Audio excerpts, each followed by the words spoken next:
stole John Wick's car, sir, and killed his dog.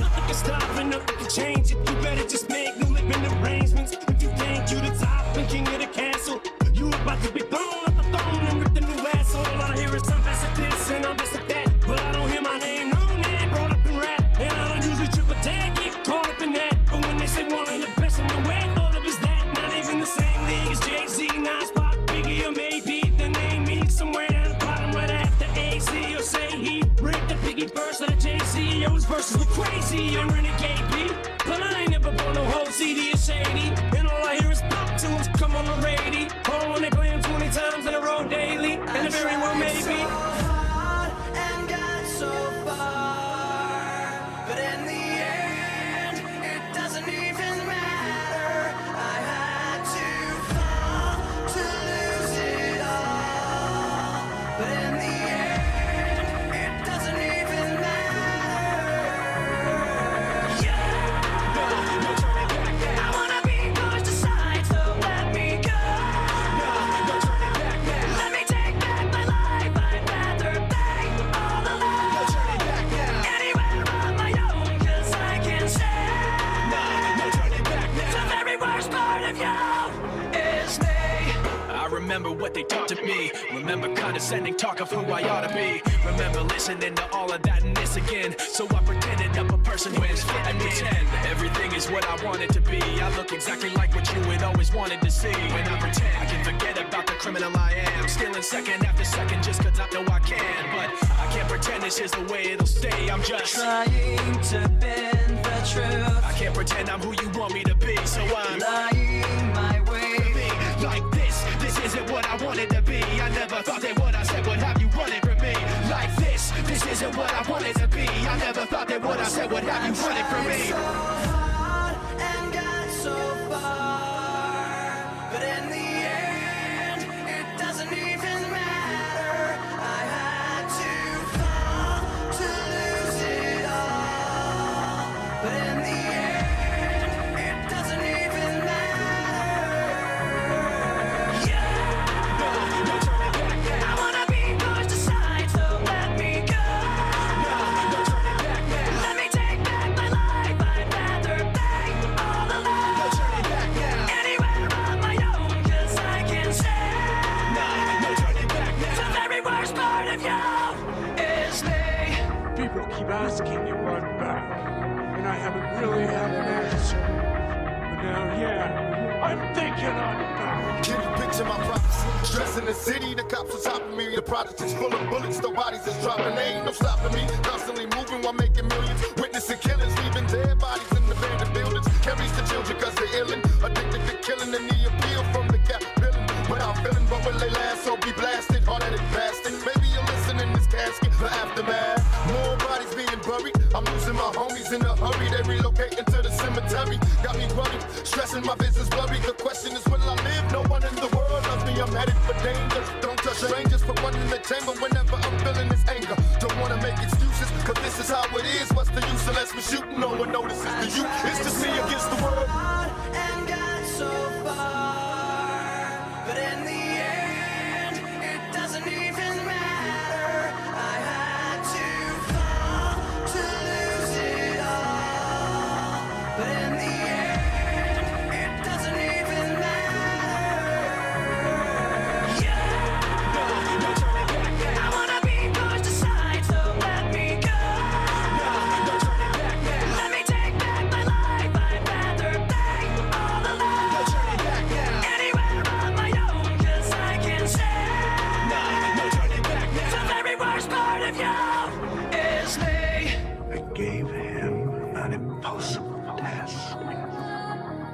A job no one could have pulled off. The bodies he buried that day laid the foundation of what we are now. She smelling like Patron, singing dirty rap song, tiptoeing in the crib like 6 in the morning. Every day it's the same, set in blueprint that I never change. It's just a part of the game. Respect me, I'm a thug. I might cool out for a sec, but expect me to bug. It's in my blood, but if my chick leave me leave me for something. She gon' leave me cause hell, she ain't gon' leave me for nothing. Picture me getting up with something sleazy, something so easy. You can take out its speed like nothing. Something soon as you finish cutting, you like, leave me, please, not me. I need Angelina Jolie's comfort. So I ain't gon' make a move unless I got a plan B. That'll happen the day I have a baby by 3. Not to say that anything is wrong with free, just to say that ain't nothing wrong with me. Trust in you, pushed as far as I can go. For all this, there's only one thing you should know. I tried so hard and got so far, but in the end, it doesn't even matter. I had to fall to lose it all, but in the end, it doesn't even matter. Yeah, no turning back now. I wanna be pushed aside, so let me go. No turning back now. Let me take back my life. I'd rather be all alone. No turning back now. Anywhere on my own, 'cause I can share. No turning back now. The very worst part of you is me.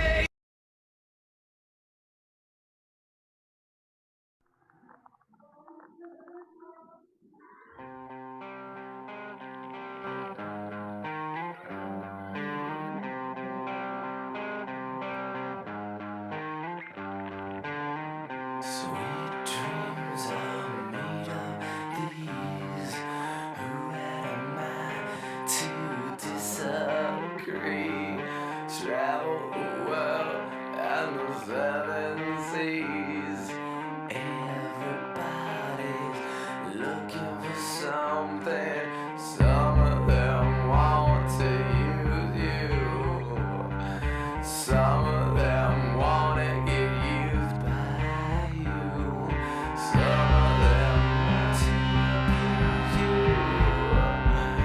Some of them want to be out you.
my goodness. What is going on, everyone out there in internet land? How are you doing tonight? Don't know how many we'll have, but I'm just in a streaming mood lately. I'm in 100% streamland. Let's go through the chat real quick, see who we got in here. CJ says just watching the Braves losing and the Packers Raiders coming on. Yeah, the Braves are letting us down, but at least they went and won us a World Series, didn't they? Last year. Seminole Seth says, what's going on, Rick? Good to see you in here, Seminole Seth. I know Florida State fans are laughing their asses off right now, aren't they? I was telling Seminole Seth in the chat that it was like a credentialed like media. I don't know if it was like On 3 or something, FSU podcast, where they were just absolutely lambasting Miami and Mario Cristobal,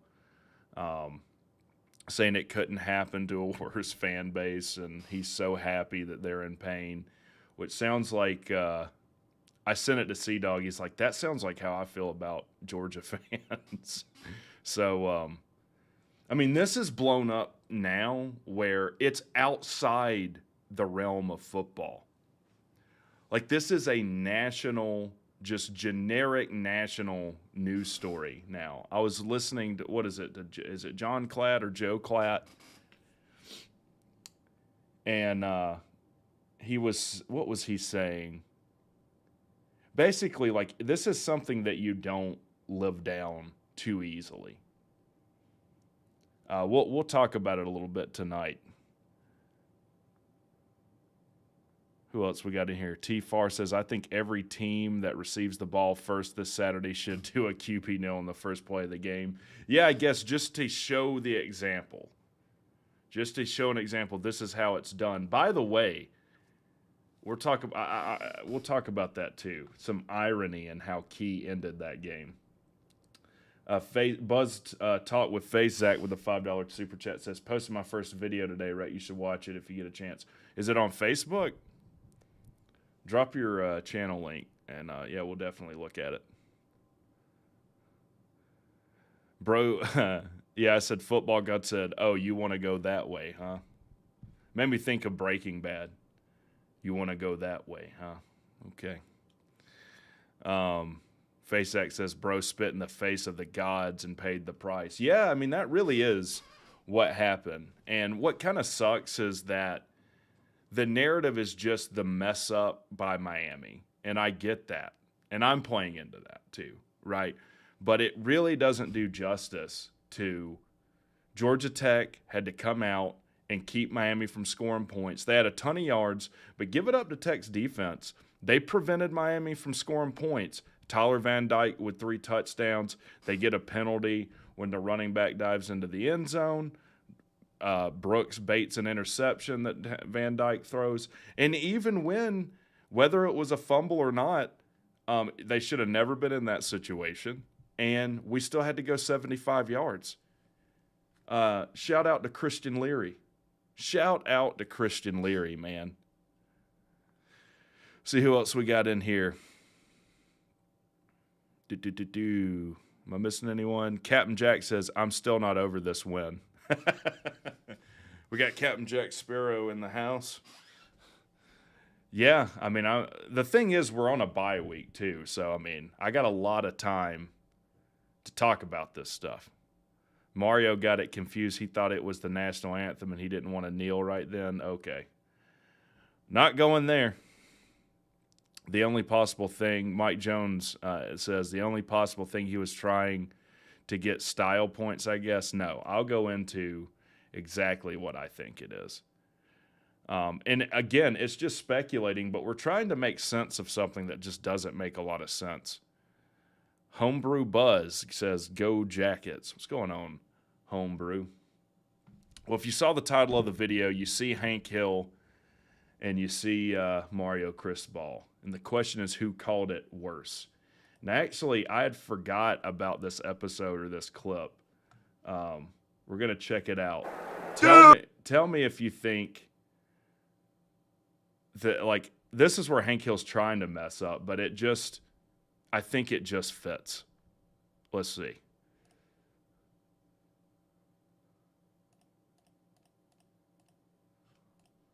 Down, set, hut!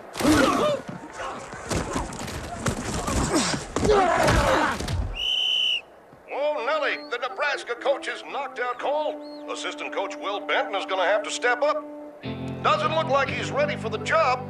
Well, I think he's crying. If we hold him for one more down, we're going to the championship. Tell him, Hank. Hank, you got a call. Who the heck is calling me here? It's the assistant coach for Nebraska. What? And you're Jake Middleton. This is his luxury box. Good luck. Hello? Oh, God, Jake. Jake, I need a play. I don't know what to do. The fans will kill me, and they'll do it with tractors and farm machinery. Doesn't that seem like Miami? Doesn't that seem like Cristobal on the sideline? I don't know what to do. These fans might kill me. I guess except they'll do it with greasy, half-eaten chicken legs in Miami. Give me a minute. Nebraska wants Jake Middleton to call a play. Wingo! Just think of the dumbest play you can, and the Longhorns win. Yeah, do it, Hank. Win it for the Longhorns. I can't give a fake play. It's dishonest.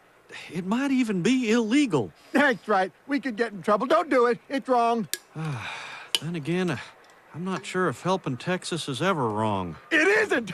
God bless Texas. Do you know how many laws you've broken today trying to get your son to like football?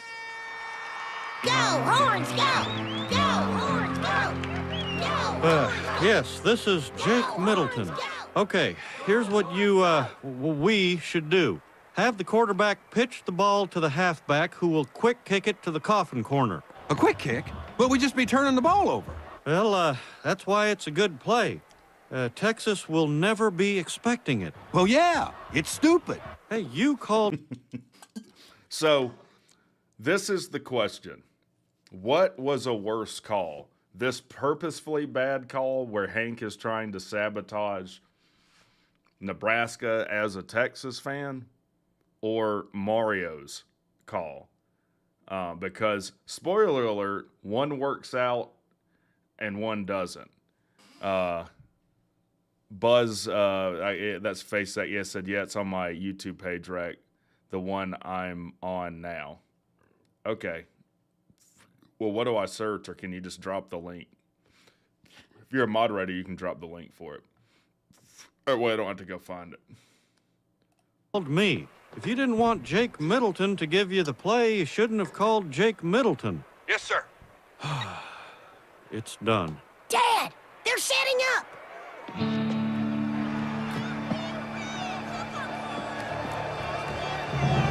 Was that Tyler Van Dyke? What? You want us to run again? Okay.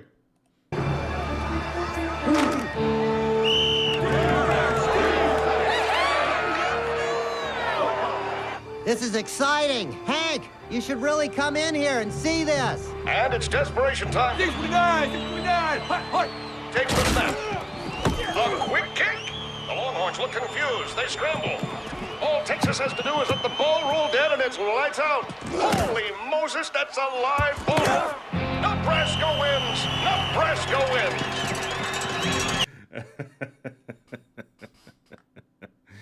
I mean, I'll tell you what I think. There's only a few things that make a lick of sense with it. It's one, I guess it's one of two things. Either he was padding stats, whatever that number 2 running back for them, Chaney, he had like 99 or 97 yards. And I think they could have been trying to get him 100 yards, which is the kind of thought process that you have when you play video games like NCAA 14, where you're like, oh, I've almost got, 500 yards of offense. Let me throw a Hail Mary when I'm way up, or when I got the game in hand. I mean, it really is like that.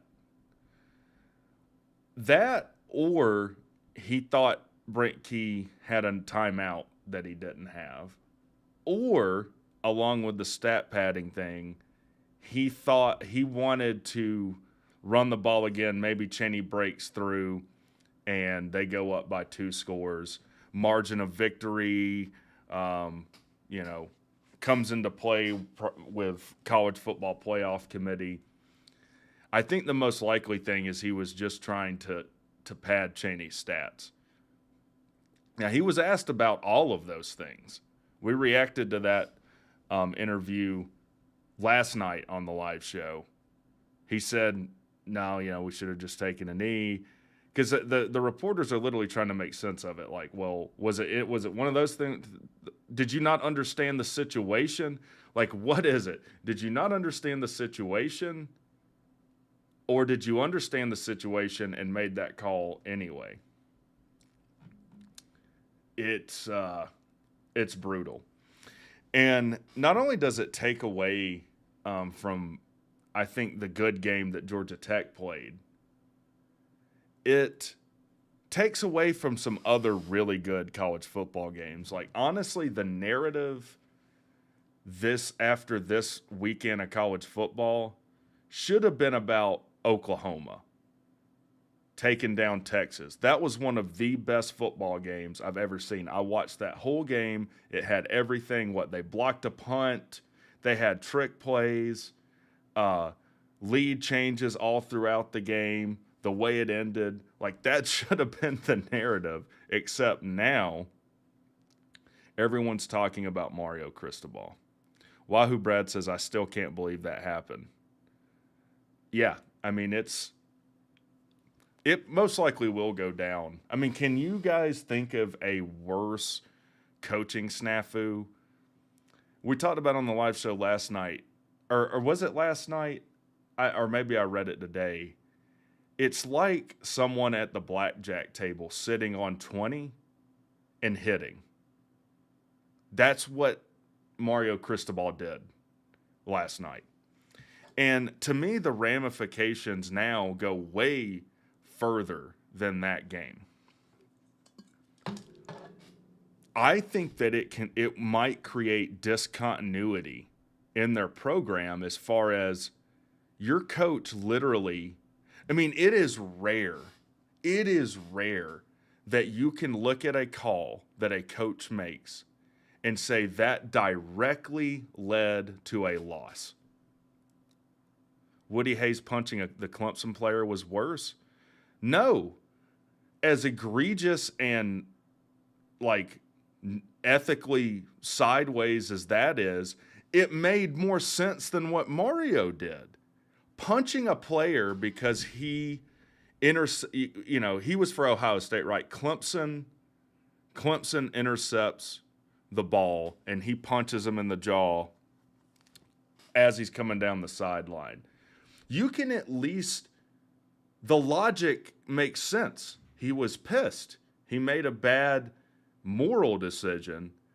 But with Mario, you based on his answers, you can't even make sense of it. Like, why would you do that?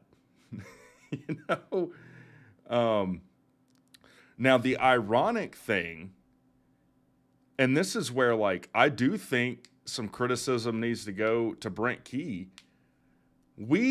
After Mario didn't take a knee, we drive 75 yards. Score, Christian Leary, everyone's going nuts. We literally refused to kick the extra point. And instead of kicking the extra point, we took a knee. We took a knee instead of kicking an extra point in a situation where Mario Cristobal had the game won if he just took a knee. Was Brent Key trolling? Was Brent Key trolling right there? You posted the link? Okay. Let me see. Let me scan through this real quick. It's not that I don't trust you, but I trust but verify.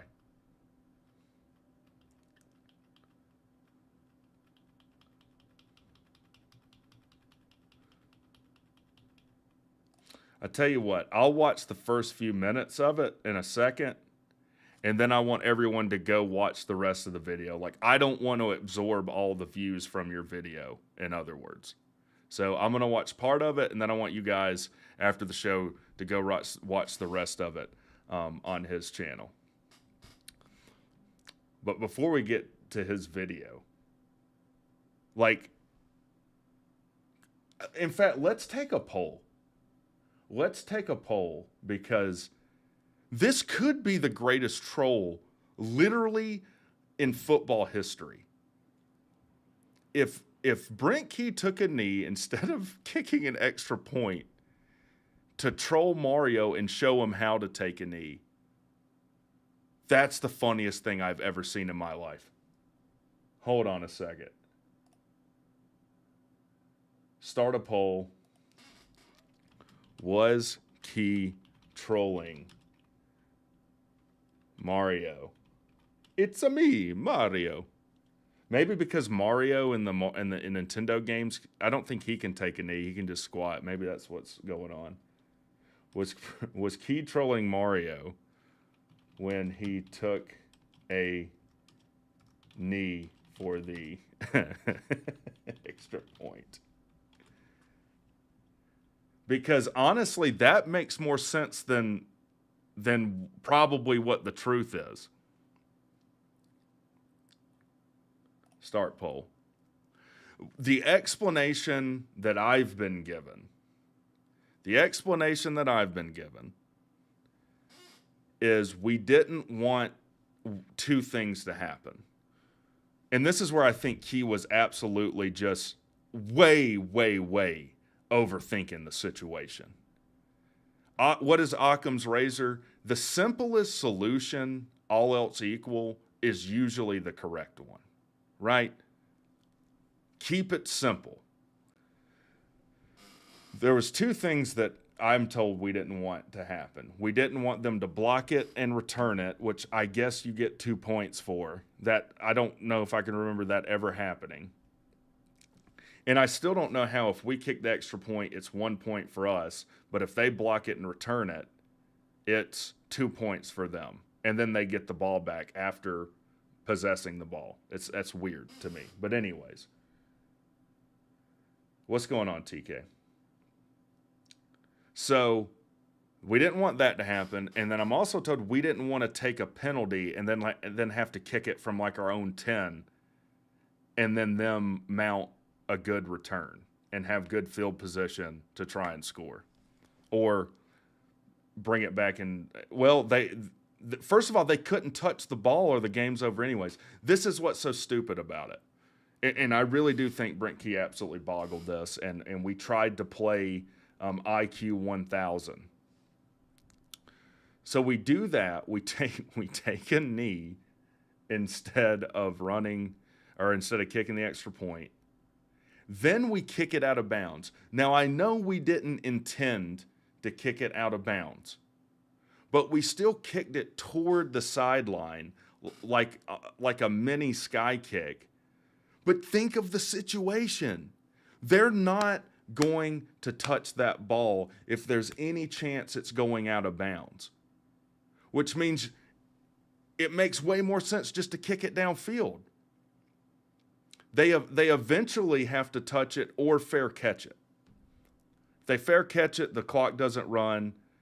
If they do try and field it and they don't score, the game's over right there. I mean, doesn't it just make way more sense?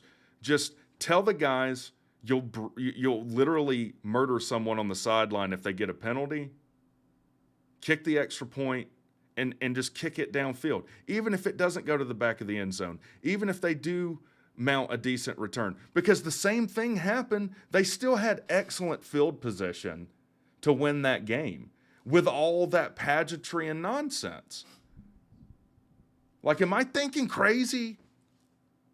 That made no sense whatsoever. So you ended up guaranteeing the thing happened, the bad scenario happened that you were trying to avoid. Like, can someone explain that to me? Like, am I thinking right with that? I feel like Spaghetti Junction's in my head right now. Like, just sometimes the simplest solution, just kick the extra point and kick it downfield. Like, why are we trying to be silly? I don't understand. Why wouldn't he go for the extra point? But why male models? I just explained that. He didn't go for the extra point because he didn't want it to get blocked and get returned. He didn't want to get a field goal and then he didn't want to get a penalty for celebration. That's most likely what the penalty would have been. We just had this emotional touchdown, and then we probably would have celebrated to the nines and drawn a penalty, or that's the thinking.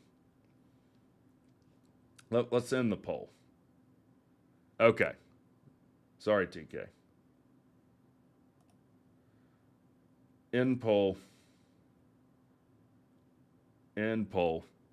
So it looks like 51% of you say that Brent Key wasn't trolling, and 48. So it's about half and a half, because him trolling makes way more sense than the absolutely sideways logic of taking a knee. Yeah, I've never seen. Has anyone ever seen a team decline to take an extra point? So TK, instead of taking an extra point, this is why I asked, was it a troll? Instead of kicking the extra point, we took a knee. I've never in my life, and I've watched probably thousands of hours of college football, seen a team take a knee as opposed to kicking an extra point. The other thing,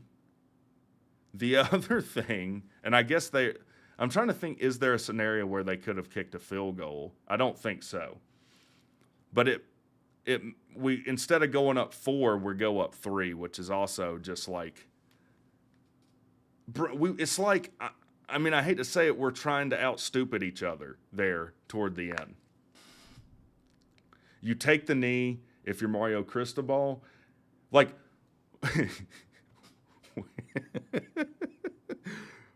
Mario Cristobal doesn't take the knee when it's the most common sense thing ever to do. And then Georgia Tech does take a knee when it makes 0 sense. This was the game of the knees. This was the knee game. Let me go up through the chat here and see what you guys are saying.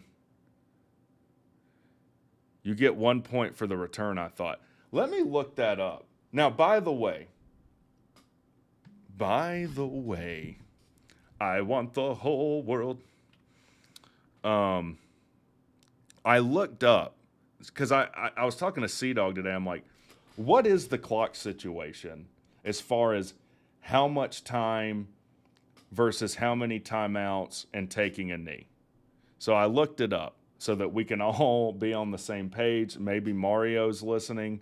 But he talked about recalibrating and doing, advanced partial differential equations or something. But it's actually quite simple.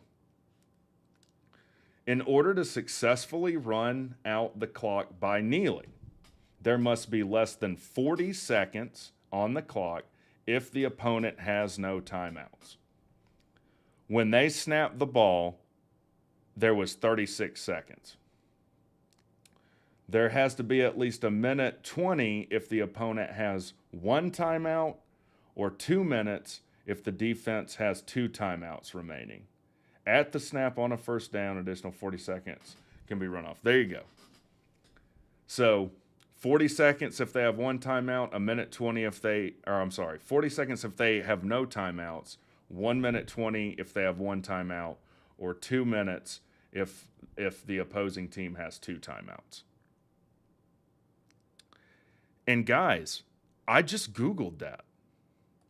Like, I don't think there's anything more to it than that. Like, what was he recalibrating? All right, let me scroll back up here. FaceZack says, I think he was trolling. CJ says, dang, that makes perfect sense. It makes more sense than trying to outsmart ourselves. BC says, I don't think he was trolling. Val says, I don't see it. Edgar says, we didn't want to run up the score on such a hapless coach. That also makes sense. I didn't consider that when going through these scenarios. But yeah, maybe 24-point loss or a 4-point loss would have been way harder to stomach than a 3-point loss. And Brent Key was playing like the altruist. Maybe that was the case. Yeah, let's also look up, like, how many points do you get for returning a extra point? Let's get a definitive ruling on this.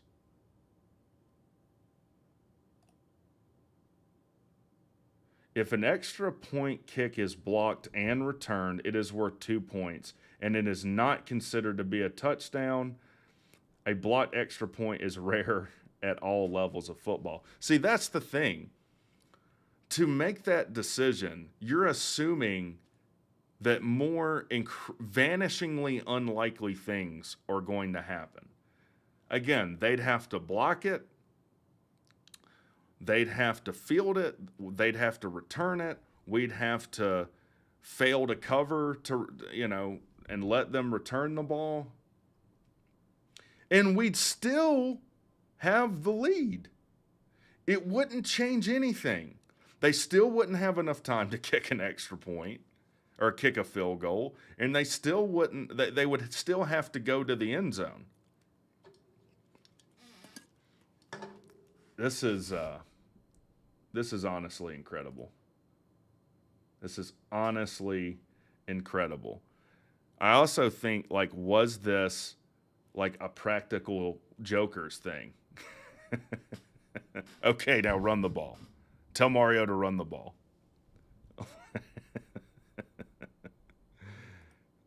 I mean, it's something else. Touchdown on PAT equals 2 points. You're right, Scott H. I have confirmed this to be the case. I do agree, BC. I do think we just overthought that. So this wasn't at the very end of the game. Remember, I fell asleep. I was sick. This was, so with 36 seconds left, let me just recap this for anyone that didn't see it, because it was a late game. With 26 seconds left, and we just confirmed if they're under 40 seconds, that should be game over. We had no timeouts. All they had to do was take a knee, and that ball game is over. They decide to run it.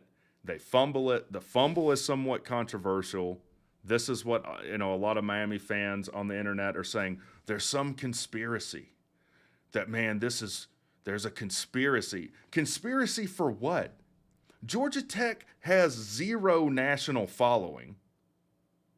It behooves college football as a whole for Miami to win that game.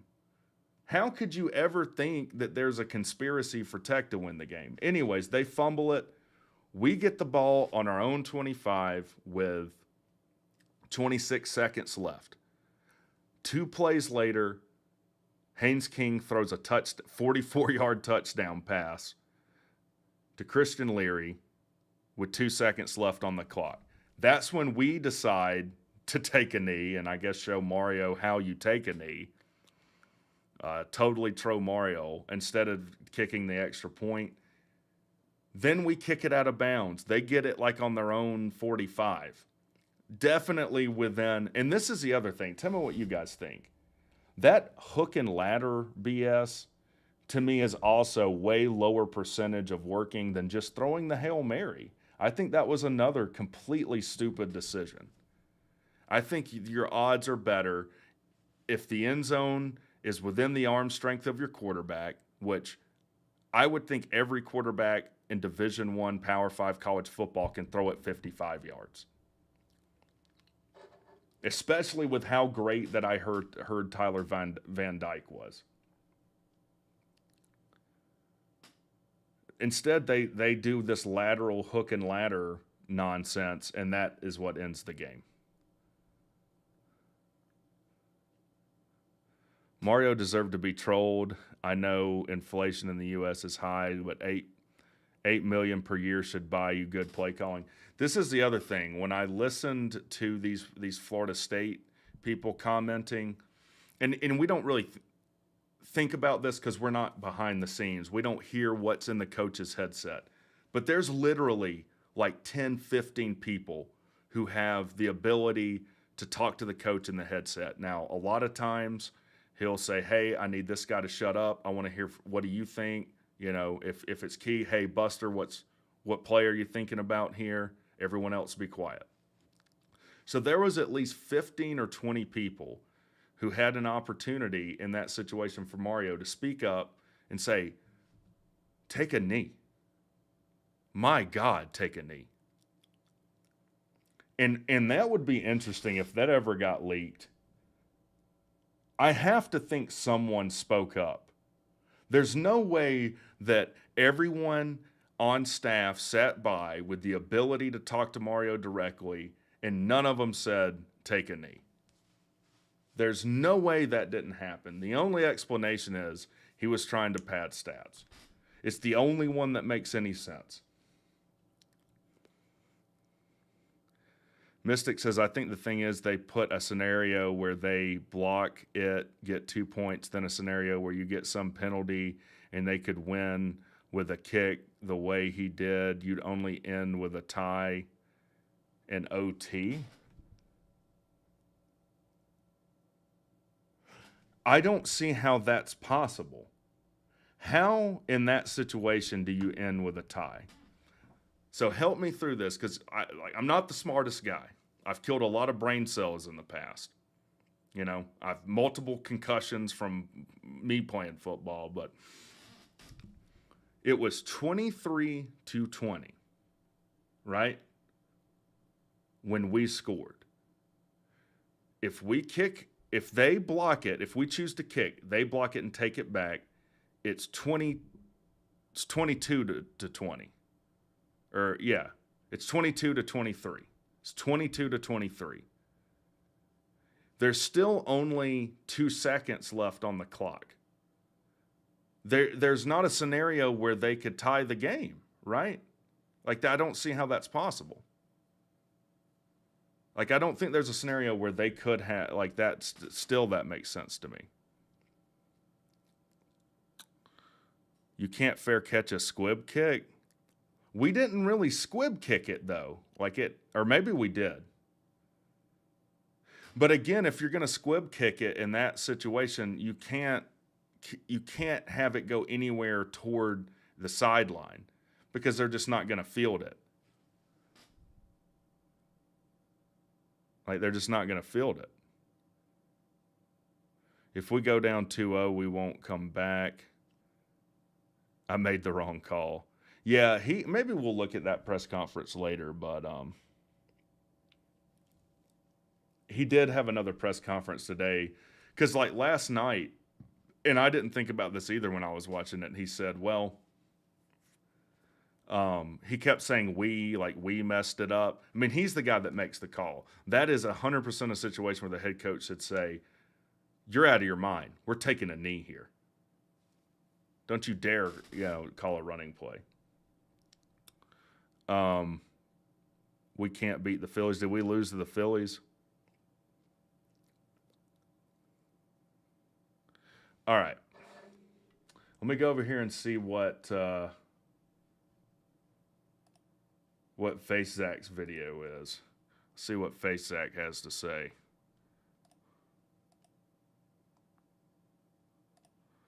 All right. What's going on, guys? Welcome to WreckTalk. This is my first official video. Congratulations. I'd just like to start off by saying thanks to WreckTalk and Sea-Dog. They've inspired me a lot to try to, start making videos about Georgia Tech. I've already Well, you're welcome, man. Thank you. had my TikTok. If you don't follow me there, go ahead and follow me there. Follow me on Instagram. But, for my first video, I would like to, what better way to start the channel off by going over a big win like Georgia Tech versus Miami. Just going to go over the stats, scoring summary, short little video. So let's go ahead and get it started going over the scoring summary, and I will pull it up on the screen for you. In the second quarter, What do you got in your background here? Just looking at your room. I don't think I've ever told anyone this. I'm fairly obsessive compulsive though, so I am gonna look at what's in your room. Miami hits a field goal with 0 across the board. Third quarter, Miami's Riley Williams, 22-yard receiving touchdown to go up 10-0 at the 6:37 mark. Oh, WrestleMania. Nice. Tech responds at the 3:19 mark with a Haynes King 6-yard touchdown run. 7-10 Miami. Then Tech gets a huge touchdown at the 109 mark to go up 14-10. Amazing push by Jamal Haynes. I think for a guy like Jamal Haynes, that's the type of guys we need on Georgia Tech. Yeah, Jamal Haynes in that situation, like he was met in the backfield, and it reminded me of like J.P. Mason, where he just kept his legs going. And I mean, that was a hard fought touchdown. Here, he dropped the link a little bit up. I'll drop it here. You guys that do not give up on the play. For some reason, it didn't do it. Anyway. Which we'll get up. We will get into that more later on. But yeah, amazing touchdown by Jamal Haynes. Going into the fourth quarter, at the 12:11 mark, Burr hits a field goal to put us up 17-10. Miami responds with a 3-yard touchdown right there left. They hit a field. Do you get into like just your natural response? With a second left, Haynes King throws a walk-off touchdown to Christian Leary.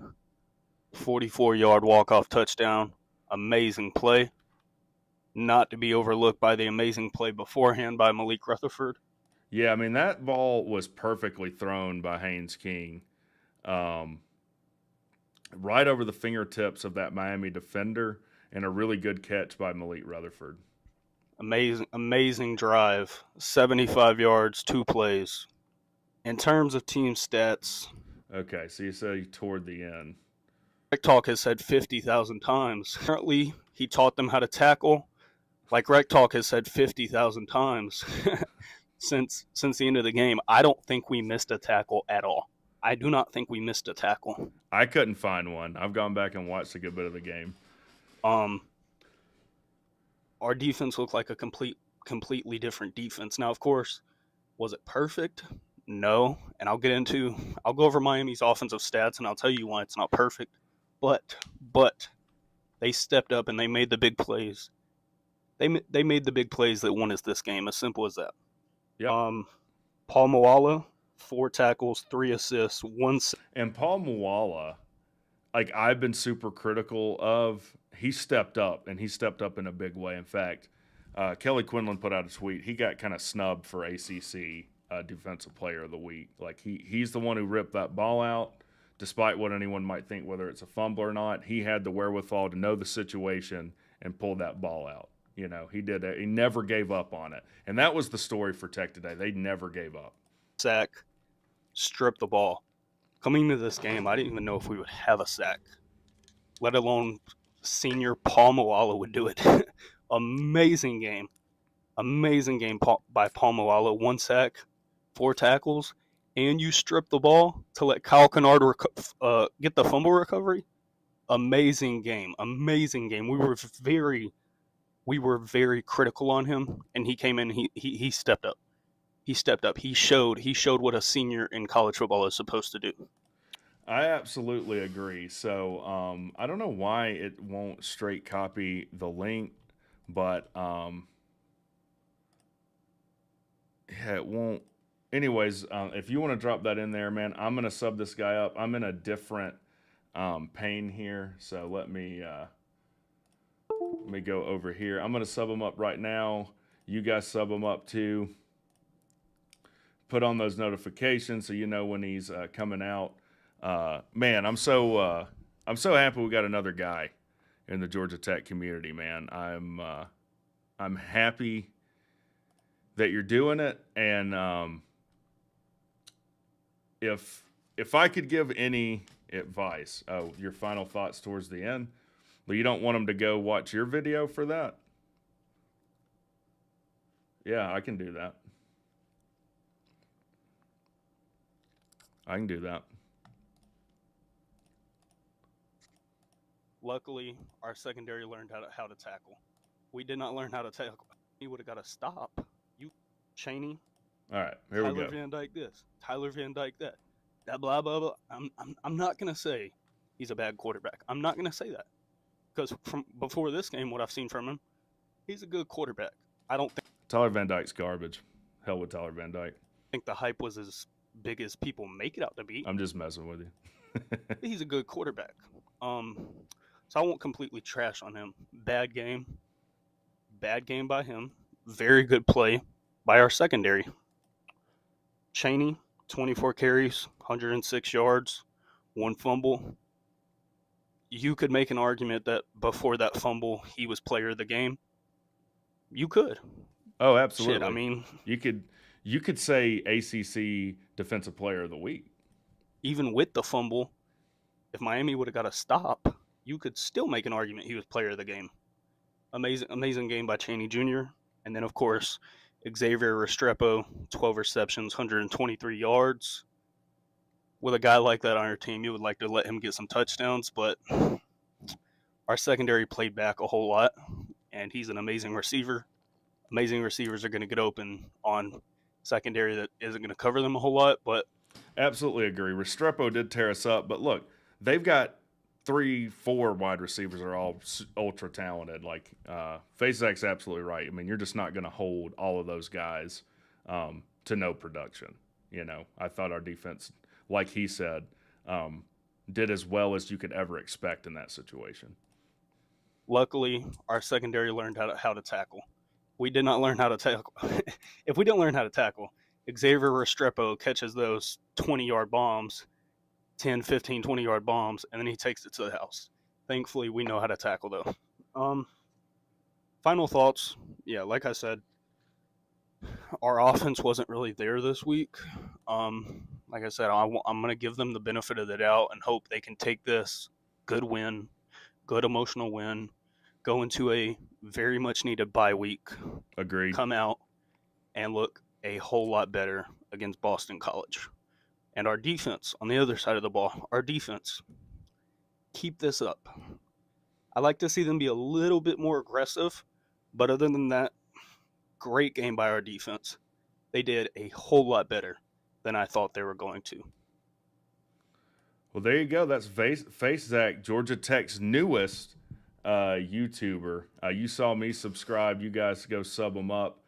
I already see it looks like it's changed from 1 to 4 already, and from 4 to 7. So proud of you, man. Look, for everyone that thinks this is easy, it's not. Putting yourself out there on the internet, putting yourself out there on YouTube, the anonymity of the internet makes people infinitely ballsier than they ever would be in public. Okay? So don't let that get you down. I'm sure, at some point people are going to say horrible stuff to you. After the Bowling Green loss, people were telling me horrible stuff. But I'll give you, I think, and you're a member now, right? So I don't know if you've seen that video. I did a members only video where I talked about kind of my journey into YouTube. But basically, I looked at this like step-by-step guide for how to do YouTube. 19, okay, man, hell yeah. No, I thought it was a great video, dude. I thought it was a great video. Yeah, like I was nervous too. And I'm, 30-something years old, so being 19, man, putting yourself out there, that's great. But step 1 in the list of how to do YouTube was just, I think it was like make 20 videos. And that's what I did. I just made 20 videos, and I never looked at the rest of the steps. So if I could give you any advice, just make a bunch of videos, man. Don't worry about it. I know Todd's telling you in here to buy green screen and stuff. I mean, they're not that expensive. Mine's just, I basically have a shower curtain thing up here. But don't spend any money on your channel until it's warranted. there's a lot of things I would have done differently as far as throwing a lot of money into my channel. But proud of you, man. That was a great video, and it gets easier from there. The hard part is over. You got your first video out. That's the hardest part. That's the hardest part. So like I said, go sub him up. Buzz Talk, the newest Georgia Tech YouTuber in the house. You the man. You the man. The only thing I will say is be a little bit careful when you pull clips. If you do a live show with clips like that, that's why I actually covered it up with my own feed. It'll take your stream down. But yeah, man, that's awesome. That's awesome. So, and I might solicit you guys out. Well, first of all, let me go back. Let me go back to this Mario thing. And I think it can create, like, how can you trust your coach after that? So now I feel like anytime you get in a somewhat hairy situation as a team, this is going to be in the back of your mind. Like, oh, is our head coach going to let us down again? Again, it is rare. It is rare that you can point to something and say that's directly, unequivocally 100% on the head coach. Buzzstock says, I got you. It was ACC Network YouTube channel. I hope they don't copyright it. So let me just fill you in on how that works. You're going to get copyright claimed on all of that. Copyright claim is no big deal. All that means is any revenue that video generates, that the person who claims the content gets, which you're not monetized anyway, so it's not a big deal. A copyright strike, you only get 3 and a warning. Those are totally different, but you're fine with just pulling clips. Like, you're fine with that 100%. I mean, what do you guys think? Like, I'm surprised that wide receiver committed. That had to be from NIL.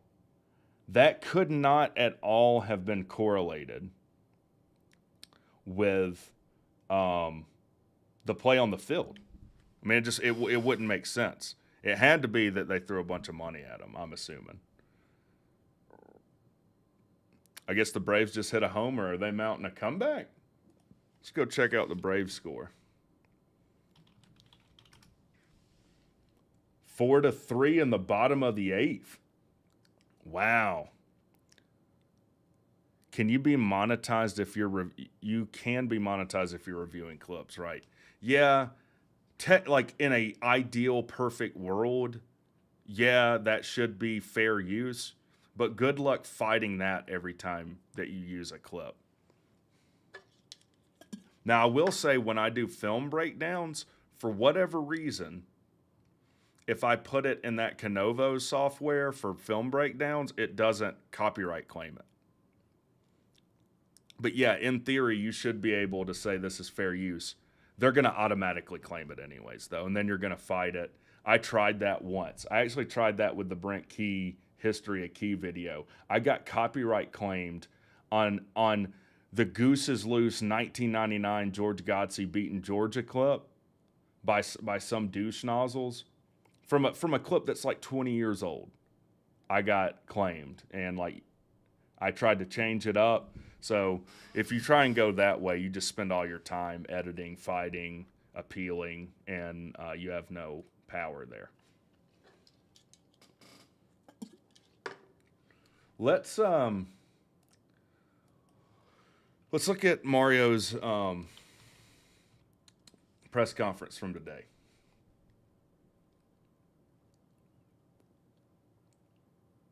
He gave a press conference today. And here's the thing, like, he's going to be asked this question 1,000 more times, by the way. At least 1,000 more times. Why? Why is this happening? And that take full on. All right, good afternoon. Appreciate you guys being here. Obviously, tough one on Saturday. a really tough one. Defense played really, really well in a game where we were a little bit out of sorts offensively, but a team battled really hard and gave us an opportunity to win. And as I stated, I made the wrong call, take full ownership and not taking a knee and giving them the opportunity to have a couple of extra plays and preventing us.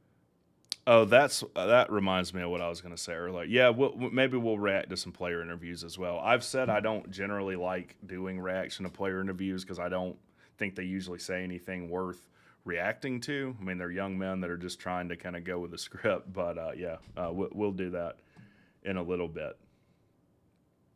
Damn it, what was I going to say? Let me go back. From ceiling. And as I stated, I made the wrong call, take full ownership and not taking a knee and giving them the opportunity to have a couple of extra plays and preventing us from sealing the win. So our guys showed up, both coaches and players showed up with a tremendous attitude, which is not surprising, to get right back to work and go get better and all focus on improvement and getting ready for our opportunity this weekend and looking forward to getting after it again tomorrow. So, question. Yeah, like I said, I just think this creates all sorts of issues where now you're playing tight. You're worried about, is your coach going to leave you out to dry with a horrible call? By the way, the situation at Oregon was similar, but it was quite a bit different, meaning it was far more benign than this. At Oregon, that Oregon-Stanford game in 2018 when he was the head coach at Oregon, it was a situation where had they taken knees to run the clock out, they would have given Stanford the ball with like 6 seconds left or something. So in that situation, like, it does kind of make sense to maybe not take a knee and try and get a first down and ice it. But he should have taken a knee there too. Questions, please. Have you got any clarity yet? Not related to the meeting. I know you're going to say it doesn't matter, but did you get any clarity yet from the ACC on whether that was done? Okay, so he's asking about some calls, particularly the call to the call of the fumble.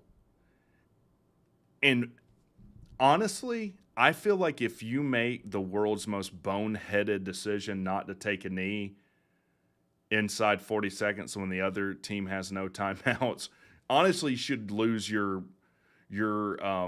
ability to even inquire or appeal or do anything like that.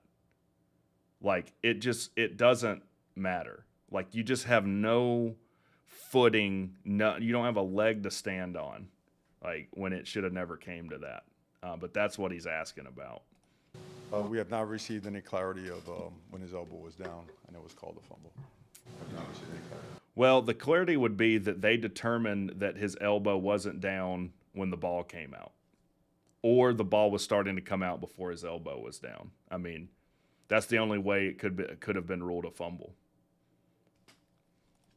Did you request? We have. I think that it does run its course. So but we have not received anything on that, and some of the other questions that we had that were, we thought were critical factors in the game. Coach, what would change? If you disrespect a team like that, regardless of the refs made the right call or not, you deserve what happens to you. Yeah, I mean, honestly, I agree. Making sure that never happens again. So she asked, what are you going to do to make sure you never do anything that stupid again? She didn't use the word stupid, but yeah. Basically asking, what are you going to do to avoid being the laughing stock of the entire country? Well, just making the call. Like I mentioned before, I made the wrong call, and I take complete ownership for it. Now, I have seen, actually, Joe Klatt brought up that Tyler Van Dyke should have overruled the call and taken a knee, but I don't agree with that. Like, your job is to run the play that's given to you. Like, once you get in this world of overruling the play call, I mean, that creates its own issues. Did you address Like, you should be able to trust your head coach is going to give you the play you need to run, right? the team with what you're saying here? Did you talk to the team about this? Yeah, absolutely. We always talk openly. Yes. Did you talk to the team about this? And I'm sure he specifically referencing not taking a knee. And honestly, and it's no different than I'm saying now. You do it. That's all. The only way we do things around here is that way. And I think our team understands that, appreciates that. I think our team is also a team that takes accountability as a whole and as a team, and all the things that we can do better. But it's also just like we ask our players, we also ask our coach to do the same, and that's what I do, and that's what I did. So. You mentioned on the radio this morning that there's a process for like deciding what to do in those kind of late game situations. What is that process? And I guess who is making the decisions? Like, who are you talking to in that moment? No, the process was followed in terms of. How can you say the process was followed? I mean, we just did a quick Google search that laid out, and I can remember it off the top of my head now. I'll never forget. You need to be inside 40 seconds if they don't have timeouts, or inside a minute 20 if they have one timeout, inside 2 minutes if they have 2 timeouts. Like, what is there to recalibrate? What is there to think about? And if the protocol was followed, then you have a horrendous protocol. You need to change the protocol. Fazak with a $5 super chat says, yeah, no, you're a college quarterback. You've thrown 3 interceptions, had a bad game. You call an audible and take a knee. The morale goes down, and now your coach is pissed. Yeah, it's just once you start overruling your coach, and you're right, he had a bad game. He was already shaken. To ask the guy to then like have the wherewithal in that moment to take a knee, I just think is not. I mean, this is what Mario should have said last night that he didn't say. You know, he's like not making excuses, but Chaney should have held on to the ball. Well, I thought you weren't making excuses. That sounds like an excuse. He should have came out and said, this is 100% on me. I apologize for putting my players in that position. It's 100% not their fault. Specifically, it's not Tyler Van Dyke's fault, and it's not Chaney's fault. In fact, there's a clip of one of their linemen. Like, if you lip read, he's saying, what are we effing doing? But that's the situation that he put his players in. You know? And he didn't do that. He kept saying, we did this. Like, no, it's you. You did that. So if it was time to do so, and again, I should have made the call to kneel, and I didn't. And like we talked about last night, it doesn't matter what he answers. It doesn't matter what he answers. There is no good answer. But there are better answers than others. We haven't seen your team line up in the victory formation at all this season. Is it something that you as the coach have not believed in even in close games? No, that's not true. We have done it before. Hold on. What'd she ask? Your team line up in the victory formation at all this season. Oh, wow. Another brutal question. Basically, so she's asking like you haven't lined up in victory formation all year. Or she hadn't seen it, I guess. So she's basically asking, do you even know how to take a knee? She's now asking him, she had some brutal questions last night. Do you know how to take a knee? Is it something that you as the coach have not believed in even in close games? No, that's not true. We have done it before in practice. We work in a 4-minute. We didn't do it Saturday, and we should have. Like I mentioned. So again, like you just can't make sense of it. Yes, we do have victory formation. We practice it for a minute every practice. We should have. Again, like, even though it's kind of a brutal question, I would ask, why didn't you? Why didn't you, no matter what happened, guarantee your team took a knee when it was 100% within your control? Mentioned before, I take complete ownership for it. Next Coach, question, please. How do you bounce back in facing a tough team on the road again in another primetime game? You do. Yeah, how do you get ready for North Carolina? Thomas Shellnut says, I'm not quite sure I get the decision not to kick. Anyone else? I'm assuming you're talking about Georgia Tech. There's two times in a row we made the decision not to kick. We took a knee for the extra point, and I know you just came in, Thomas. To me, and I know that's not what happened. To me, what makes the most sense of it is that he was trolling Mario Cristobal. So he's like, hey, here's how you take a knee. We'll do something. In fact, I will put a bounty maybe out. I don't know how much, but if anyone can find me a clip or an instance of a team ever taking a knee for an extra point, I'll hook you up with something. I don't get it either, though. With honesty, right, and transparency, go and fix all the things that we can do better, realize the opportunity in front of us, understand what football is, very much like life. We owe it to ourselves and to our players, to our entire organization, like we do our very own families, to look each other right in the eye and demand the best, the absolute truth from each other so you can always go forward. That's what we do. And the way that we... Here's the thing. He's talking about honesty and trust. But again, I mean, once someone burns me badly once, I'm not apt to give them my full trust again, right? Like, you're asking them to trust you. Why should they trust you? We train our players, the type of DNA and the players that we recruit, we expected a good response today, and that's... Well, they expected you to take a knee, though.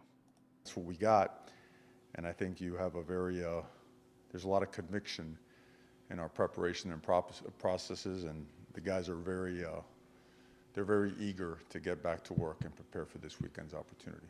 It's hard to lose close games no matter the circumstance. And Mystic says, I'll do you one better. Well, tell me. Face Sack with the $5 super chat says two things. He's either worried about a return field goal and Miami snatching the momentum back and using it on a Hail Mary, or he was trolling.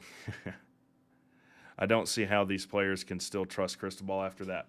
This is a situation where you have to earn trust back. Like, you can't just demand that they trust you after that.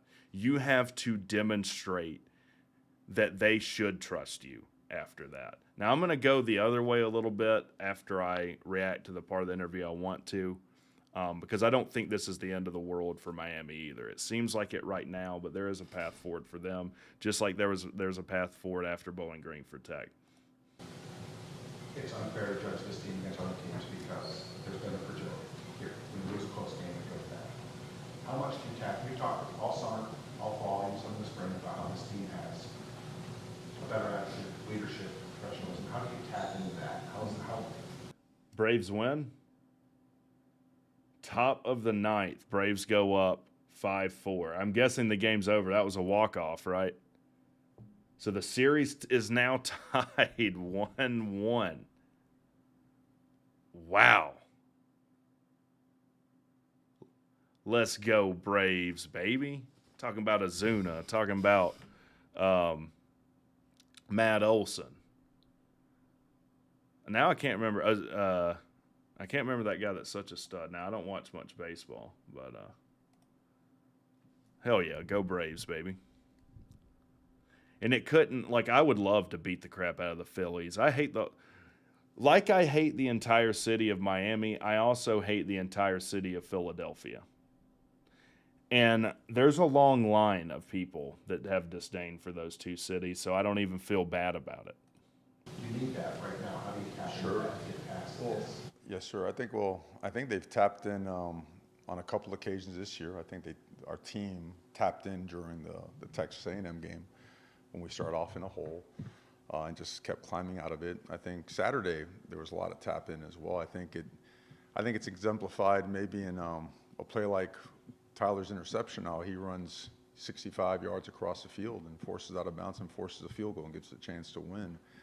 And in a day where we were out of sorts, maybe in times past, maybe the team wouldn't fight back like this one did. So there's, unfortunately, the focus is on, hey, the tough part, the end result, which sucks. But it is. I mean, it is, man. And unfortunately, like, at least with Georgia Tech, we go out and we beat Miami, and people really aren't talking about the Bowling Green loss, other than Miami fans that are trying to say, oh, well, you lost to Bowling Green, you're garbage. Outside of that, no one's talking about Georgia Tech losing to Bowling Green right now. Even if they go out and beat the brakes off of North Carolina, people are still going to be talking about this not taking a knee. I should have turned that U upside down. Which one? I can't really. I'd have to flip the whole video to turn the U's upside down. You know, always as you develop as a team, you got to realize also the moments of growth and development, and there's a lot of it there. And again, that's why it was no surprise at the eagerness and the attitude, just to look in the eye of our players today to come and go to work and get after it. So. Obviously, the kind of defense breaking down the last couple plays on Saturday, just surprising. Anyways, so we'll look at the player interviews and then we'll probably call it a night. But here's my kind of starting to put this to bed now. WreckTalk, you go to, I guess you're asking, do I go to a Braves game, catch save game? It was like Russ Nixon. Okay, I'll go watch it probably after I get off the show. But here's my message to Miami fans, for any that ever watched this. After what happened to Tech, and it's painful. It's more painful than what happened to us to Bowling Green, but it is similar. This is where you start focusing on what's right in front of you. And look, you handle the rest of your schedule. You make an ACC title appearance, which I still think they can. They're 0-1 in the ACC right now.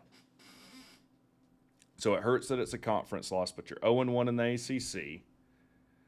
The only other undefeated teams, and y'all correct me if I'm wrong, are North Carolina and Louisville. And you play both of them. Now, the tough part is now, if their only loss is to Miami, you need them both to get you need them both to have 2 losses. And we've got hold on a second, let me handle this. The adult bot is in the chat. I mean, does anyone ever click on that?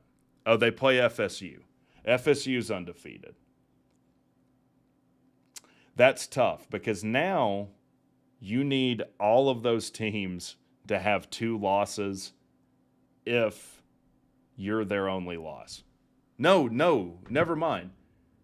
No, if you're their only loss and you're both one and you only have 1 loss, then you win head to head. So yeah, everything in front of Miami is still within their control, right? The people saying that Mario Cristobal needs to be fired, I think, are insane. Yes, this is one of the worst coaching decisions ever. But to say that at this point the guy needs to be fired, I think is way premature. Now, if he continues doing things that are silly, yeah, then you have that conversation. But look, I mean, what's his contract? It's got to be 10 years or something. He's making $8 million a year. Will you open up the StreamYard for call-ins? Probably not. Probably not. I'm probably just going to react to the player interviews and go to bed. But I'll do another show. We'll take calls. Probably Friday I'll go through, Thursday or Friday I'll go through the picks from last week. I think I did pretty good just peeking at them. Like, I picked Louisville to win outright, Notre Dame for an upset loss. I got that right. Pretty sure Florida State covered. Pretty sure LSU covered. North Carolina covered. Georgia covered. I said Texas wouldn't cover, and they lost. I think I had a pretty good day. Ole Miss did cover, though. Braves win it. Catch saved game. Can do. Oregon kneeled on a 2-point conversion in 2016. All right, I'd have to go check that out. Huh. All right, let me go find the player interviews. Georgia Tech. Football.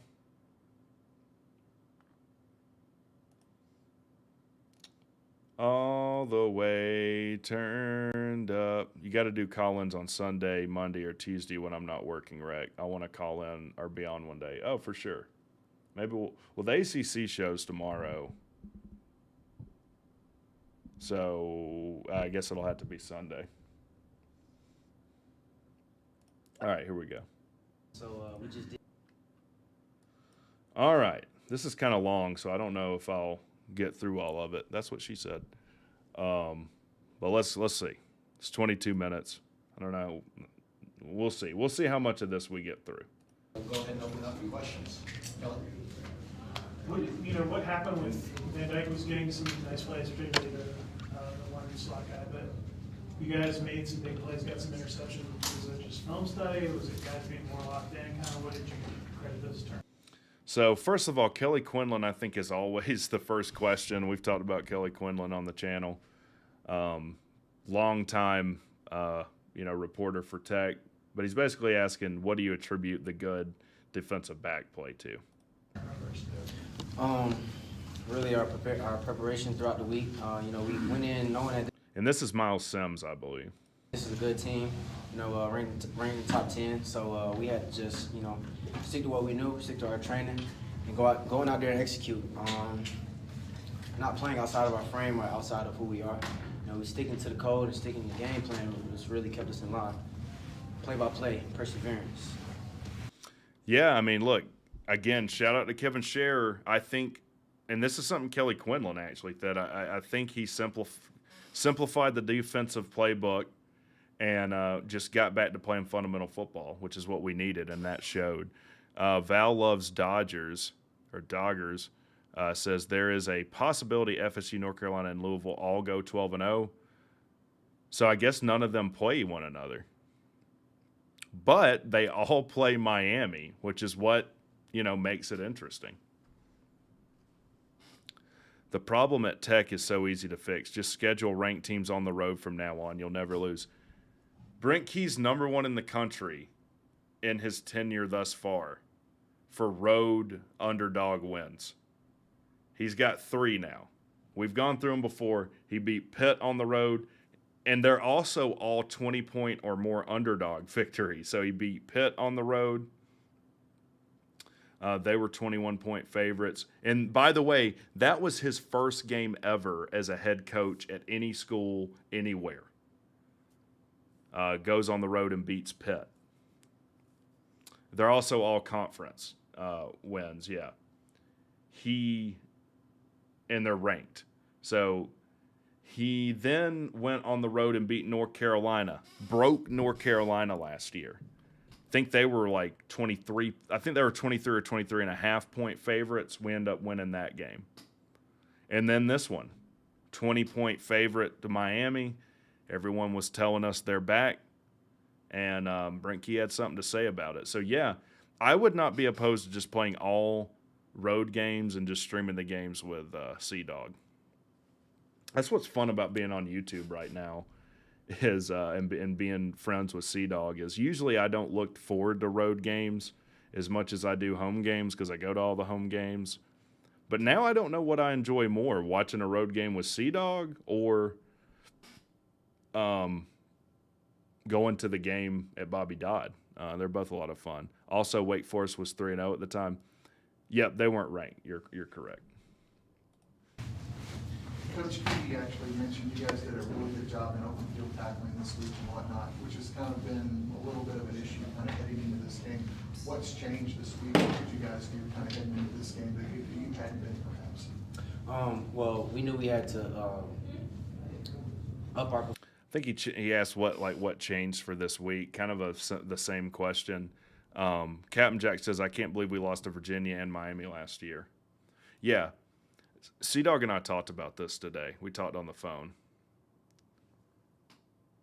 We lost to all the worst teams in the conference last year and basically beat all the best teams in the conference, like minus Florida State. But Florida State wasn't last year what they are this year.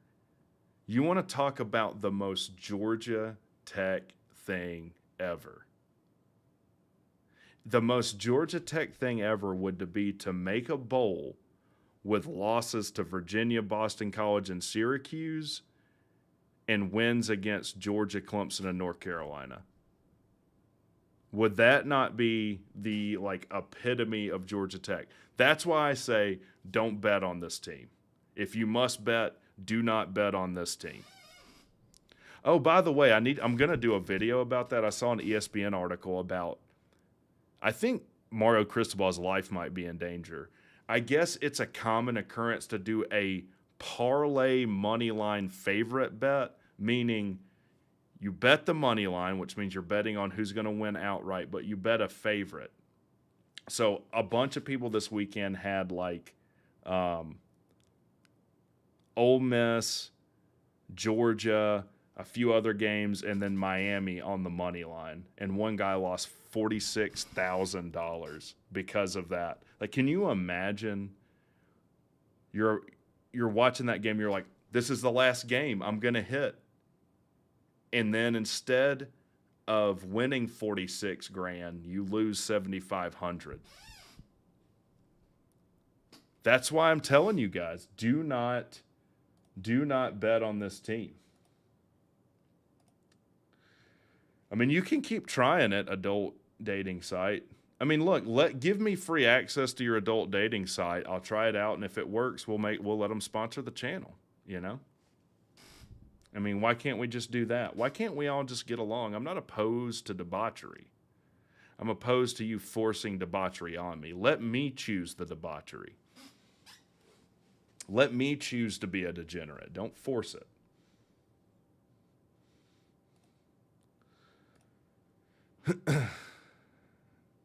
Yeah, I mean, I do. There are probably people ready to kill Mario, though.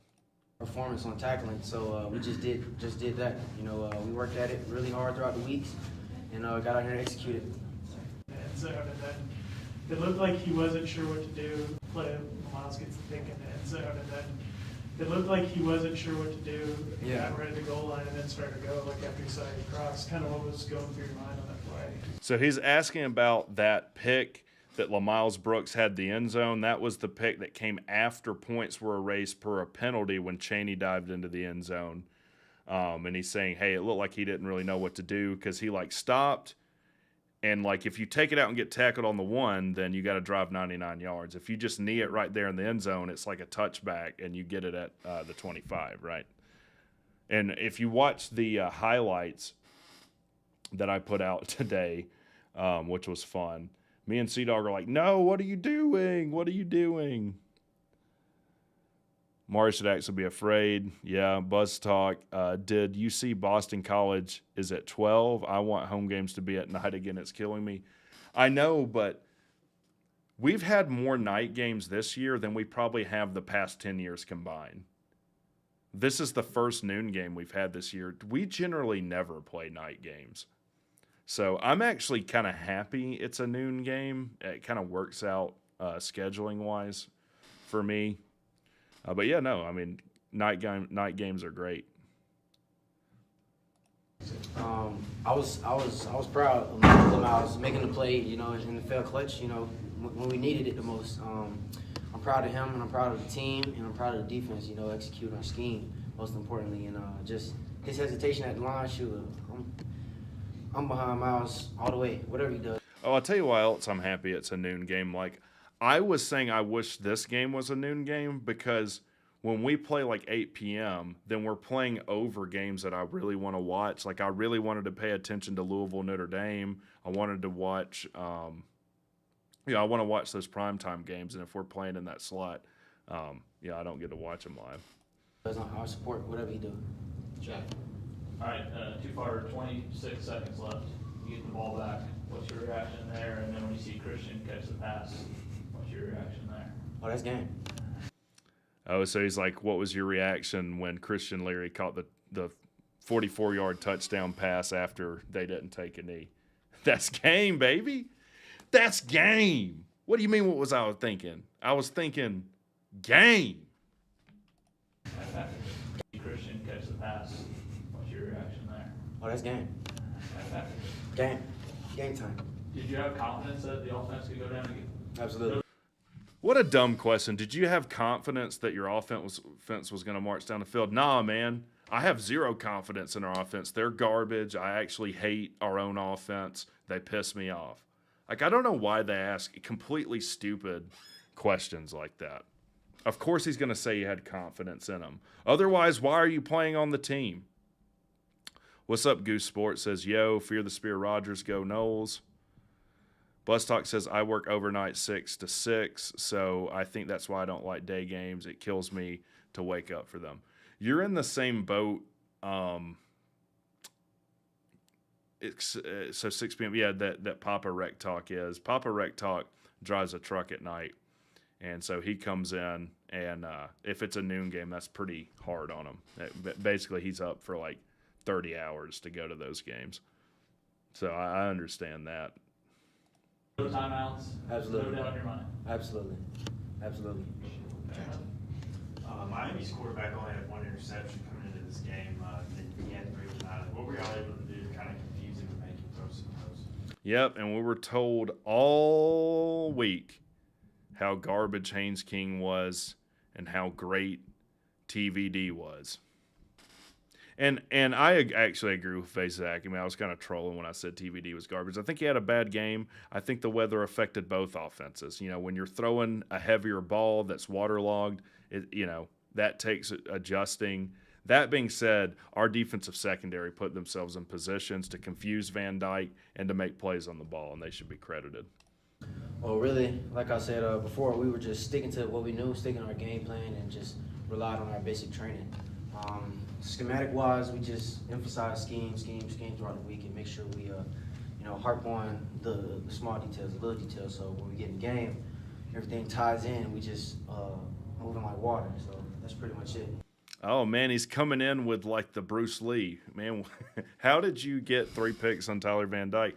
We move like water, baby. We just kept waxing off the completions. Wax off, incomplete. Wax off, interception. That's what I'm talking about. You guys had obviously change in Man, that guy's going ham on that water, though. defensive coordinator and a lot of that. That's like the longest sip I've ever seen.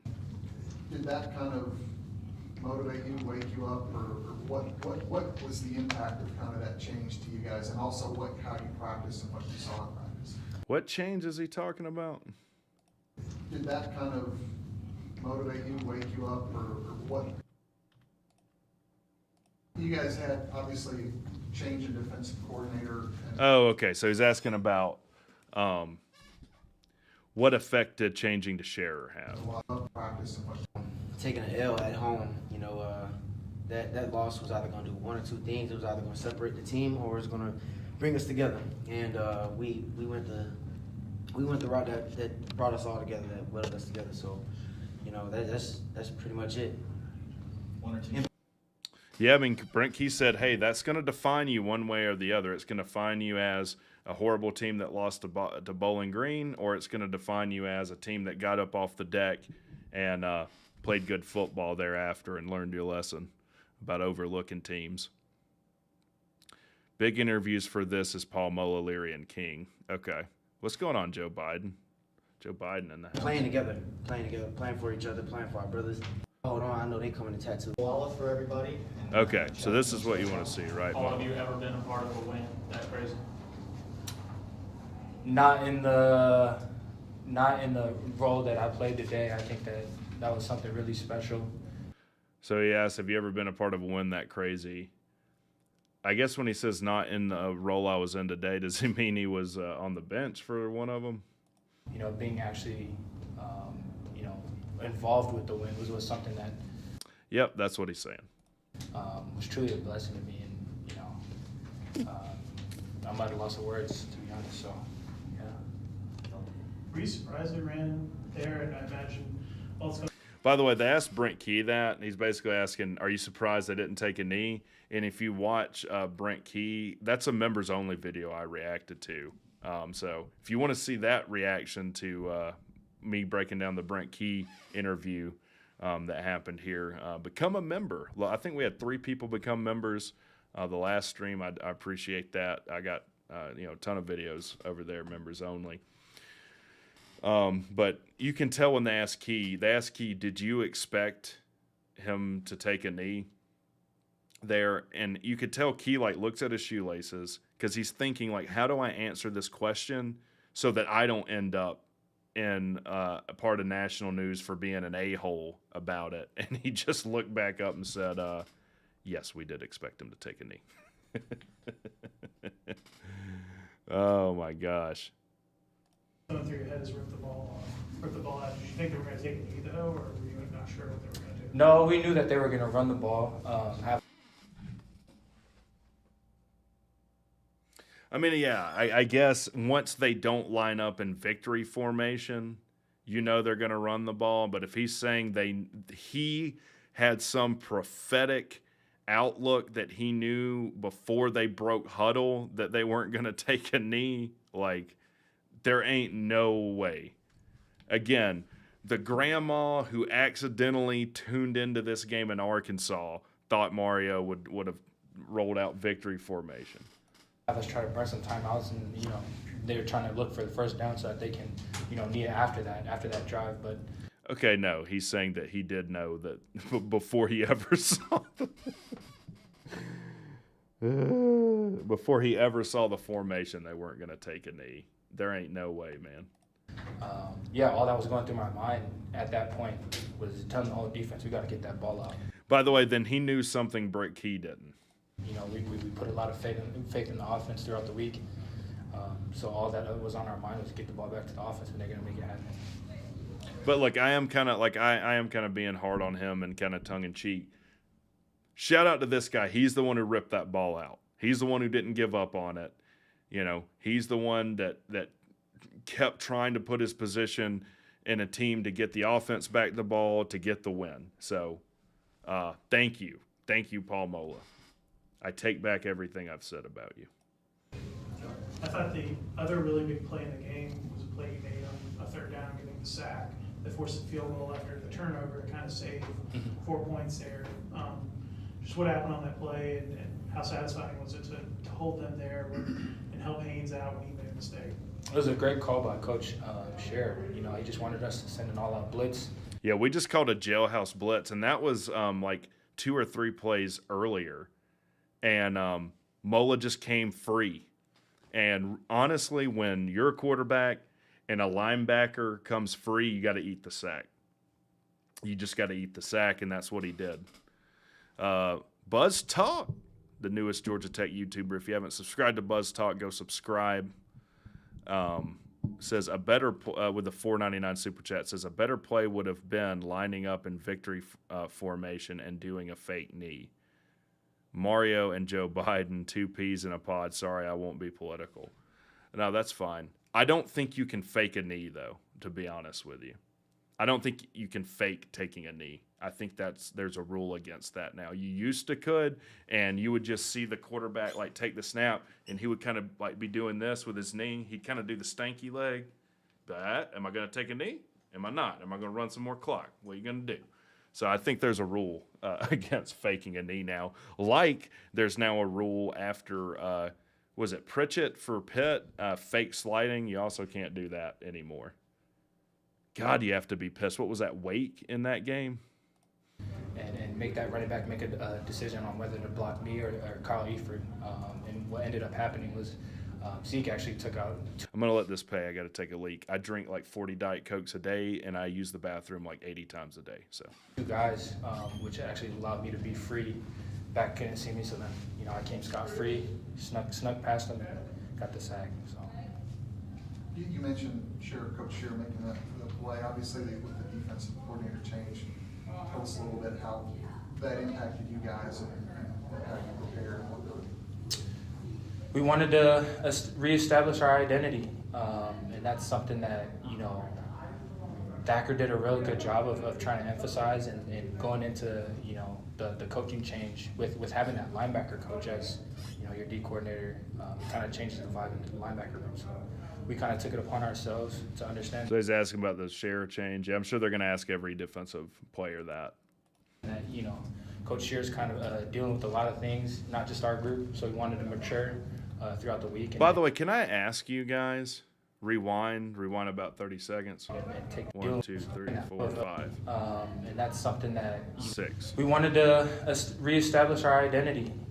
Okay, I think I know, Buzz Talk, why you wanted me to rewind here. Because I think he kind of puts his foot in his mouth here. Sea-Dog told me about this on the phone today. I think Brent Key was asked about, were you trying to establish like identity or something? And Key said, nah, man, we just come out here to win the football game. We're not trying to, we don't care what anyone thinks about, our identity or whatnot. Am I right, Face That? Is that why you wanted me to back up here? And that's something that, Thacker did a really good job of trying to emphasize and going into, the coaching change with having that linebacker coach as, your D coordinator. It kind of changes the vibe in the linebacker room. So we kind of took it upon ourselves to understand that, Coach Shear's kind of dealing with a lot of things, not just our group. So we wanted to mature throughout the week and take that step up just to create an identity in that room. And then hopefully, it resonates with the rest of the team. And I think we did a really good job throughout the week just creating that identity in practice. And yeah. What did you All right. you see when Christian got loose on that play? And you're probably watching from the sideline. Oh my goodness. I just saw the ball go up in the air, and initially in my mind I said, where is he throwing that ball to? And just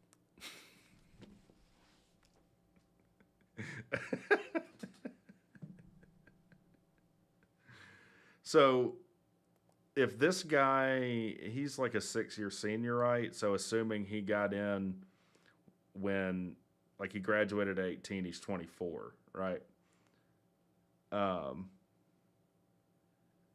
FaceX says, yeah, that, and he calls Thacker and Scherer, Coach Scherer. He's a linebacker who does that. He's a linebacker. What does that say about who he prefers more? Well, right now I'm trying to kind of square that he's when King threw the game-winning touchdown, he's like, where is he throwing to? To Christian Leary, when I'm like, and look, he's on the sideline, so he can't see it as well. Oh, you're saying he calls Thacker, and Scherer, Coach Scherer. Yeah. Yeah, I mean, that was I think I said, did I say last stream that, like, yeah, Scherer was embarrassed at practice. Like, it's not good. But yeah, when I see a quarterback throw the ball, I generally look in the direction he throws, and I'm like, oh, he's throwing to that wide receiver. So that he's just kind of googly-eyed, like, he threw it. I was like, why is he doing that? Why would he throw? Just seeing, the jersey number 6 get under that ball, I was emotional. I didn't really cry, but it felt like, emotions were running through me. And to be honest, before that play, like, I literally, said a quick prayer and was like, thank you. I was like, thank you, God, for allowing me to have fun today. Like, I didn't care about the outcome. I was more so just grateful that, I could, play ball and play free and fast today. And once he scored, emotions were flying, and I was really, really happy. So, anything else wraps up? Sure, I'm not going to read that, but I do kind of agree with what you just said. He is, I think, a good player. He showed that here. Again, he's the one who stripped the game winner out. I just don't think he interviews well, or he doesn't articulate what he's trying to say well. Talked after the last game about you guys not having the right approach going into the last game. And obviously, you get upset win against a ranked team, another ranked team. Just, I guess, what kind of statement is that about how this team responded to maybe self-creating? I tell you what, I don't care what he says in a press conference. I don't care if he talks about, I don't know, chicken love. As long as he makes plays like he did there, don't care. Adversity and obviously the change. And it's been a long week for you guys. Yellow Jacket #1 fan says, just came over from Bryce Coon's show. Well, I see where your priorities are. I'm just picking at you, man. Appreciate you coming in. Guys, can you talk a little bit about the response? Yeah, I think it just shows, how much we love to compete and be challenged. Throughout the week, Coach Key challenged us and told us that, we're looked at as a fragile team. People are going to sleep on us and not expect much out of us. So going into this week, we knew that we're going to have to set the tone and create that identity that we. You said Nad told him you were better. watch the stream. Did he acknowledge that? Did he acknowledge the L?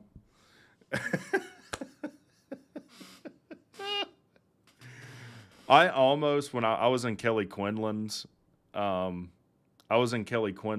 live stream, which I will say this about Kelly, like, could you try and be a little bit more entertaining? Like, I understand you can't say things that I do. I understand I don't have a boss and he does. But Kelly just kind of sits there and is like, yeah. In fact, his live stream, the tone of his voice is the exact same as he has here. He's just kind of like, yeah, like someone asked him a question. Yeah, I mean, it's just not good. I don't know. Kind of like Eeyore. Is Kelly Quinlan kind of like Eeyore? So I almost typed in his chat, like, who is the best Georgia Tech YouTuber and why is it me? But he's never acknowledged anything I've said. I know that son of a bitch knows who I am. All right. In fact, if you're not subscribed, subscribe, because I'm about, I shouldn't even admit that, like, this kind of stuff matters to me. But if you're a YouTuber, it does. Like, I'm a competitive guy, and I freaking want to win. I want to win. And I'm about 40 subscribers away from having more than Kelly Quinlan. So help me get there. I think I'm at 1,409 right now. Thoughts on Leary now? I think Leary's the man. I mean, look, I know I messed up and I was overly critical of Leary in the past. And I made an entire video about being wrong about that. There's not a bigger Christian Leary fan. Look, the dude, I need to go back. You can't really see his route that well. I really do think he adjusted his route a little bit or just ran a perfect route, because we're all focused on the catch. And to me, what's even more important is what led up to that as it pertains to Christian Leary. You got to know the snap count. You know, first of all, don't make a mistake getting off sides. Check. Then you got to recognize the coverage, even as a wide receiver, which he did, so that you kind of know what position you're going to get in. Like, if they're blitzing and you're running a slant, like, you might need to adjust your route a little bit because you know the ball's coming out hot. You need to get off really quick. So he recognizes all of that. He says what he ran in the interview. Okay, so we'll get to it. So hang around, number one fan. We'll see what Leary says about it. So he has the wherewithal basically to put himself in a position to get open. So we talk a lot about on this channel taking care of the things you can control, and the guy embodies that, right? He does his job, and he trusts his quarterback to do his job. That's teamwork. Christian Leary is everything that I love about a Georgia Tech, and I love about a college football player. Also, what about this defense, the penalties? Got to get it straightened out. And it's not just the defensive penalties. The offense committed a lot of penalties that put us behind the sticks.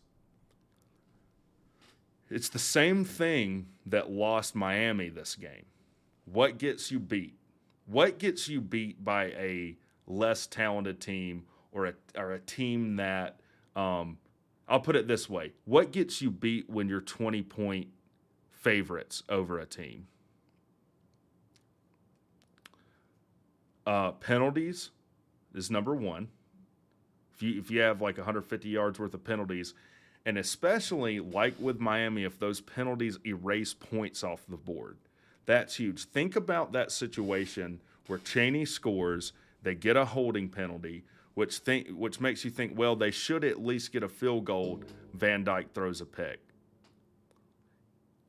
Without that penalty, that penalty erased 7 points. They ended up getting none.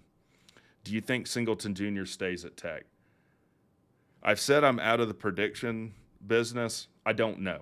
NIL is such a thing where like I can't predict it. I will say, and I've been talking a lot about what Kelly Quinlan said because I just watched his live stream last night. So I hope he doesn't get mad that I'm reporting what he says, as he sometimes likes to do. The hell was I going to say? Evidently, per Kelly Quinlan, all right, so if you're listening, per Kelly Quinlan, the people who donate to NIL, people who are in charge of NIL, were very, very impressed with that win. So I don't know, but that's probably, as far as non-football things on the field things that Georgia Tech needs to do much better at, NIL is probably number one on the list. Lane Kiffin will get them. You know what, dude? Screw Lane Kiffin, that clown. Thoughts on Louisville? I said last night I was 100% wrong about Louisville. I made a lot of predictions in the preseason that I was just dead wrong about. And by the way, if you want to know my thoughts on Louisville, let me go over here and show you. Oh, I don't even have to. I still have it pulled up. I haven't changed this. You can go back and watch the betting line video from Friday. I'm high on Louisville. Last week, I didn't even pick Notre Dame to not cover. I picked Louisville to win outright, and that line was -6.5. I think Louisville is a very, very good team. Their schedule sets them up to make an ACC title run. That's what I think about Louisville. We wanted. So, coming off of last week and then into this week, the mindset was just, try to change everybody's thoughts on campus, on that field, in college football, really. So. Oh, this is what he contradicted Brent Key about. Brent Key was asked about the Bowling Green game. Like, are you trying to change anyone's minds about the team and kind of gain an identity different from losing to Bowling Green? Brent Key said, I don't care what people think about that. We're just here to win football games and do what's right in front of us, basically.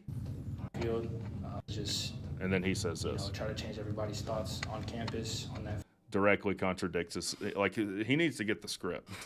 field, in college football, really. So. Thank you. Congrats. You seem very fired up. There was one play, I think, that there was sort of one bad break on the defense, and you got right in your teammate's face and made a mistake. And so I'm guessing this is KJ Wallace. It's not Leary. Just kind of how different was the approach? It seemed like you guys were fired up from the jump in this one. I mean, let's get to Leary. I think honestly it was just. There's Leary. How does that move? KJ, appreciate y'all. Thank you. What do I think about the Haynes King pick? Look, Haynes King has not looked like the same quarterback we saw prior to Bowling Green. I will say this, when a quarterback is throwing into triple coverage like that, you have to think about what context does that fit in, all right? So I guess as someone who's played that position and was horrible at it, so here's my horrible take. I think when you're in a game where points are hard to come by, right, and you're kind of trying to mount a comeback, you're 20-point underdogs. That's why, as a quarterback, you have to put all that out of your mind or try your best to. That's when you see a quarterback really starting to try and force things. Like, even though it isn't open, I gotta throw it there. And especially if he has a target he really likes, like Eric Singleton Jr., like Dominique Blaylock lately. You can see him really start trying to force the ball there. Questions for Christian? Go ahead. There he is. Look at that. He's smiling, buddy. I would be too. How often do you practice that move that you put on them to get loose? Usually end of the practice, we go through scramble drill. Not too much, but enough to know what you got to do. By the way, 10 300 meter. Jackson. Being from That probably had something to do with getting behind that defense. This guy has blazing speed. Tex Bowl hopes. Give me a minute on that. I've said that after the Bowling Green loss and with how kind of schizophrenic the team has been, or inconsistent is a better word, the team's been, I'm kind of out of the prediction business. I did say earlier on the show it would be the most Tech thing ever to lose to Virginia, Boston College, and Syracuse and make a bowl by beating North Carolina, Clemson, and Georgia. But our bowl hopes are very much alive. If you can take care, I'll say this, if you can take care of Virginia and Boston College, two teams that I do think were better than, despite the Bowling Green loss, and you can find a way to beat Syracuse or Georgia or North Carolina or Clemson, I think you can get an upset in one of those 4 games and take care of business. Said that yesterday. Well, I mean, that's my take on it. the state of Florida, how much did it mean to get a win here? Oh, it meant a lot. Just, I had a chance. My family got to see me play in person, so they don't really Yeah, his mom was at the game.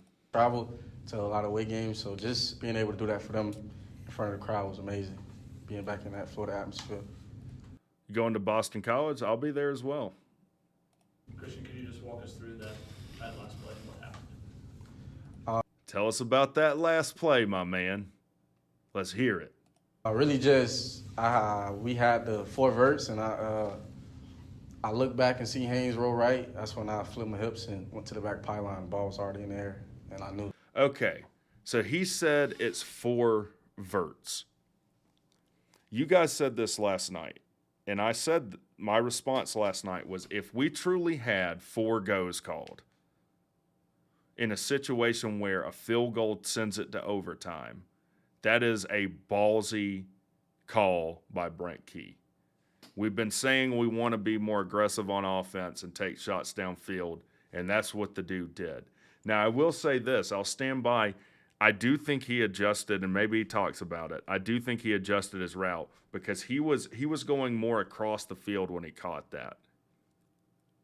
So he felt what the defense was doing in real time and got to where the defenders weren't. Like that's I almost said high level. That's really good. Like, we got to catch this one. I knew I had to catch this one. We got to catch this one. I knew I had to catch this one. Yes, sir.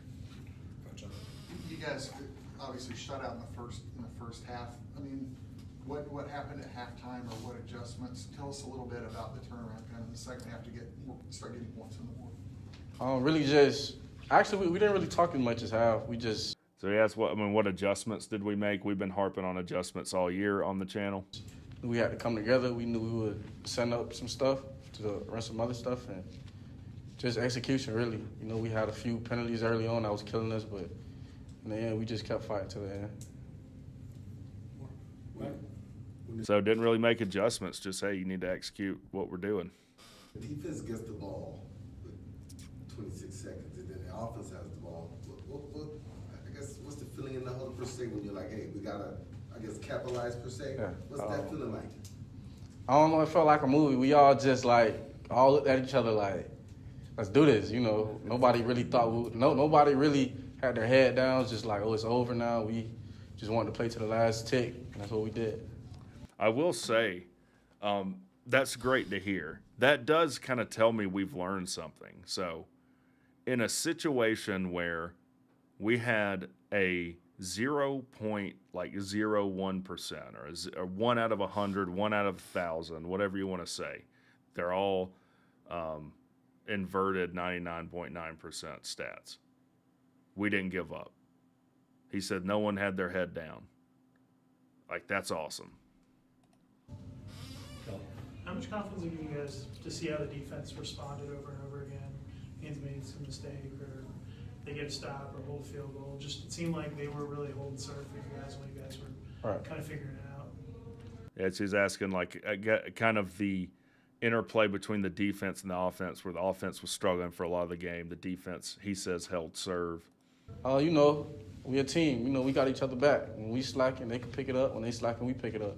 So we're just feeding off each other, and energy bring energy. That's just what we did. There you go. Seeing them going crazy, we just had to respond and do something for them. Chad? We talked a lot this week about, what you've been through growing up in this state. Right. I kind of feel like maybe some divine intervention there to catch that pass. Definitely. I know my little brother was here at the game, so I know he doesn't really know what's going on, but I know we go run the video back by him and he go really see what happened. But I don't know, just having that feeling of your family here just made me just whatever. I don't know. I'm so happy, man. His whole family was there for that. Like, to win in that kind of fashion and to have your family there for you to catch the game-winning touchdown is phenomenal. Yeah, I'll look at the link in a second. It was fun, though. It's kind of hard to describe this one. Okay. Time for a couple more for Christian. Go ahead. Who's the first person you're going to call or talk to when you get? I know you've probably been doing media since. Who's the first person he's going to call? My mom. Even though I seen her right after, I'm still going to call her before I get on the plane. Just because we talk every day. We've been waiting for something like this. We waited our turn. I'm going to just say that. So I'm proud of us just sticking together, stuff like that. Anything else? I'm going to say this. He said he'd call his mom. I'm glad I have my sunglasses on. I'm fine. Moving on. Got last one. You made the decision to come here. You had Right. a lot of opportunities, and how satisfying is to get a moment like this back in your home state and Right. the magnitude of the moment. It's almost one of the most improbable comebacks in college football. I had no doubt coming here. I knew it was gonna be a little shaky. It's a new team. We got to get adjusted and everything. New coaches, but I don't know. I had no doubt coming here that I made the wrong decision. Even with the obstacles we've been through, we got to come together as brothers, and that's what we did. All right. It's awesome. Christian, thanks, man. Yes, sir. Yeah, enjoy it, man. Is this a better miracle than the FSU blocked field goal in 2015? 100%. Not even debatable. This is. It depends on what you mean by better, but if by better you mean was this less likely, yes. Because Florida State had to kick the field goal, right, in that game, and we just made a play and blocked it. Here, we needed some, Miami had to do some boneheaded things. Chad? Yeah, Haynes, the same thing from Christian, that last throw you made. Just walk us through that play from your eyes. I mean, just like he said, we have full verts. Felt some pressure, got out of pocket. I was like either going to throw it away or find something downfield. Just happened to see him out of the corner of my eye when he did his scramble rule that we practice every week. Okay, yeah, so then that was something that was adjusted as the play was happening. He's talking about scramble rule. Like, hey, things break down, Haynes King scrambles. That means wide receiver needs to find, a hole or an open space to get to and turn his head around to the quarterback. He hit it like that, got on top of him. I just popped it up to him, and I was like, oh, my gosh. I threw it, put my hand up, and he caught it. I was like, yes. Phenomenal. It's funny. You've played so amazingly most of the season, and today the defense really stepped up. Because think about that. Scramble rule means, like, not only are you running your route and focused on running your route, but you got to have the wherewithal to know that he's been flushed out of the pocket and to adjust to that. I'm calling it the Miami Miracle. I'm calling it the miracle in Miami. When you weren't having your best game in tough weather conditions and all against a really good defense. I guess how satisfying was it that this was an all-out team win and a comeback on the road like this and getting a big win like that? That's what it's about. It's no individual game. It's a team game. It's 3 phases: offense, defense, special teams. Everybody played a hell of a game. Wasn't everybody's best, but oh my God, the grit that this whole team has, the fight that we have at the end, it's just amazing. And that's the things that you want to be a part of. It's just teams like that fight, keep fighting till the end, never give up. We're always going to have a chance. and everybody believes in each other. And it stays in that room, and we don't have to have approval of anybody else, outsider. It's what we think, what we believe, and that's what it's all about. Yeah, I like that. I mean, you do your thing. You stay focused on what's in front of you. And look, we do talk about a complete game, and I do think we've yet to play a complete game. But in every football game, that's why I said I think it's so dumb to be like, oh, this overcoming adversity. Every football game is overcoming adversity. Every football game, things are not going to go your way. And what makes a good football team and the difference between winning and losing is how are you going to respond to that?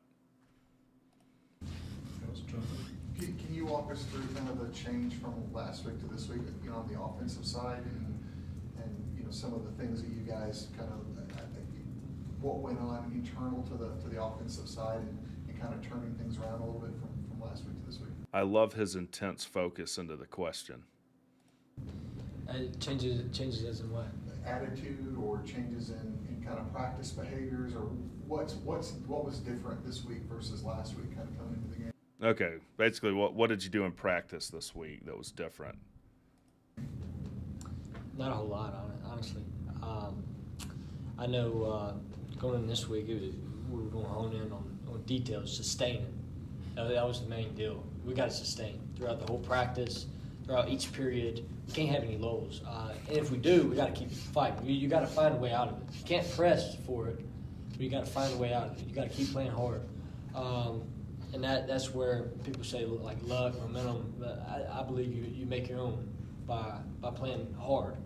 And that was the main focus was, one, play hard. Two, we got to sustain. Find ways to sustain, find ways to keep drives alive, let's score in the red zone. That was the main deal. And, I mean, heck, if you want to be honest, that's pretty much most every week. Yeah, that's right. It's every week. You gotta do what you got to do. And it sounds like he's already preempting the they kind of handed you something. But I mean, look, when someone hands you an opportunity, no matter what someone thinks about it, you got to be ready to capitalize on it. And Georgia Tech did that. In the back. In a game like this, obviously, to the final pass down to 2 seconds collectively, you did a lot, even just running the ball yourself. Can you talk about how valuable, obviously, the importance of that pass, but just getting those rushing yards personally as a quarterback that helped overall in a game like this? Man, I'll do whatever we got to score to, whatever we got to win. I heard that. It doesn't matter. But I know at times like passing situations and stuff, the quarterback running, the quarterback scrambling, I mean, that hurts every defense, So I see the link you put in here.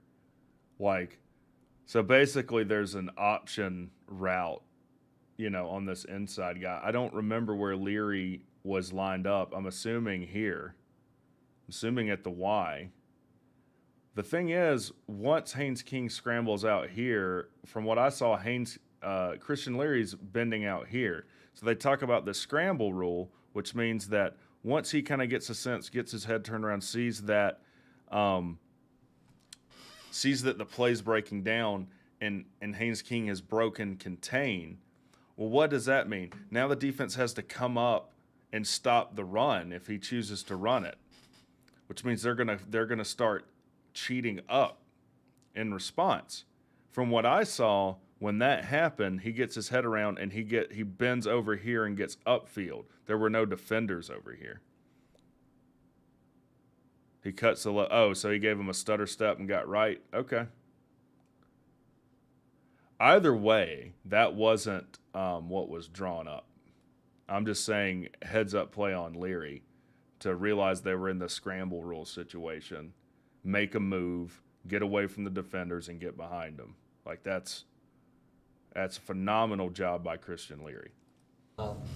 And sometimes it just opens up, other times it doesn't, And I guess find a couple of creases here and there, kept the drives alive, and scored on one of them. But at the end of the day, you just got to find ways to win. Some days it's going to be pretty, some days. And by the way, I mean, that's kind of a snafu on the defense. Like it was a 44-yard touchdown pass, which means we were on like the 44-yard line, right? On our own 44-yard line. You shouldn't break off coverage until he's well above the line of scrimmage. Then you break off coverage, right? Like, who cares if he breaks off a 20-yard run, really? You can't let him throw a touchdown behind you. It's not. Some days you're going to have to grind it out and run it like we did. Other days you're going to have to pass it. Whatever it is, you got to find a way. Find a way within each other, and that's what this team is on track to do. When you go back on the field, 26 seconds left. I mean, what are you thinking? Did somebody say anything to you? I mean, what's your mindset going out there? My mindset was, this is what makes us. Let's go do it. Come on. Looked everybody in the eyes. Everybody seemed confident in me, believed in me, and believed in each other. Everybody had the same mindset. If you believe you're going to do it, not think it, not halfway, you got to commit. You got to invest in it. Everybody believed that we were going to win that game. We had that last chance. We're going to move that ball down the field, and we're going to have a chance. Let's go get it done. Yeah, and that's what separates playmakers, great players, fantastic players from others. When the game's on the line, I want the ball. I want the ball in my hand. I want to drive down here and win. I'm not afraid of it. 2 more quick ones if you guys can do it. Sure, yeah. I thought 2 real tone-setting plays for the offense was your touchdown run and then Jamal carrying those dudes into the end zone. Oh, yeah. It seemed like both of you were not going to be stopped in those situations. Is that something that you guys kind of hammered on this week? Just let's finish these drives and then get touchdowns. Yeah, just like I said earlier, just sustain. We got to sustain. Yeah, we have little areas in the game where we were really good and or really really bad. We've got to find ways to sustain, and I felt like everybody just found a way. The grit was there this game. Have you ever been kind of part of what I would call a highly improbable win with last second like that? Back to middle school, high school, anything like this ever happened before? So that's the same thing they asked Moa. Maybe like 5th or 6th grade.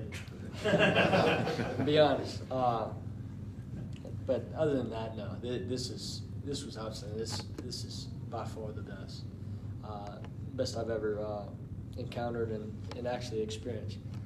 And it was tremendous, All right. All right. Well, there you go, man. That was a lot of fun. Glad we got through all of that. So you got a link here. Oh, let's see. Let's see what you got.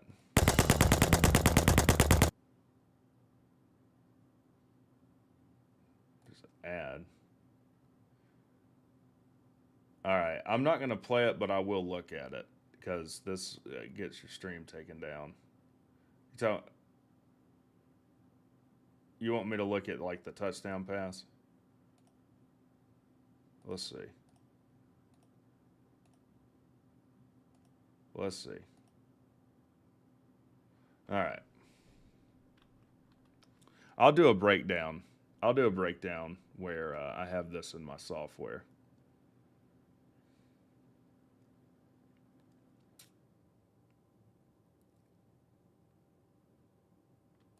See, the thing is I still can't see because the camera's close in on Haynes when he breaks contain.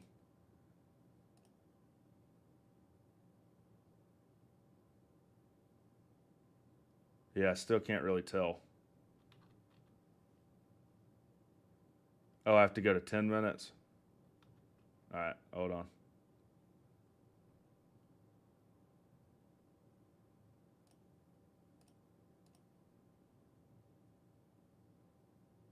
Okay, yeah. So let me pull up. Do I still have it open? Let me go back and pull that link up.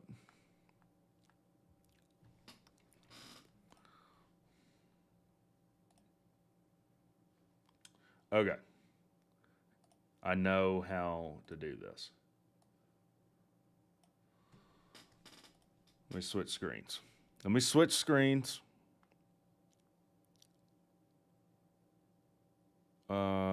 need to go to this one. All right, far as I can tell, he was here. He goes up to Ben. Once he sees that Haynes King has broken contain, he immediately reroutes and comes back across here. And then Haynes hits him. So, yeah, that's what happened. That's what happened. Yeah. I mean, the wherewithal to get here and be like, oh, the momentum of my quarterback's going this way, and I'm going the other way. Let me redirect where he's not having to throw across his body. Like, that's headsy. That's headsy. All right. Well, that's one less thing for me to figure out now. I appreciate that. But anyways, guys, I appreciate all y'all. I appreciate all of y'all for tuning in. Fazak, thank you for all the super chats. Everyone that's a member and supporting the channel. Tilo, I see you in here, new member of the channel. Man, it feels a lot better breaking down things after a win, doesn't it? With that being said, y'all have a great night. And most importantly, if no one's told you today, WreckTalk loves you. Have a good one.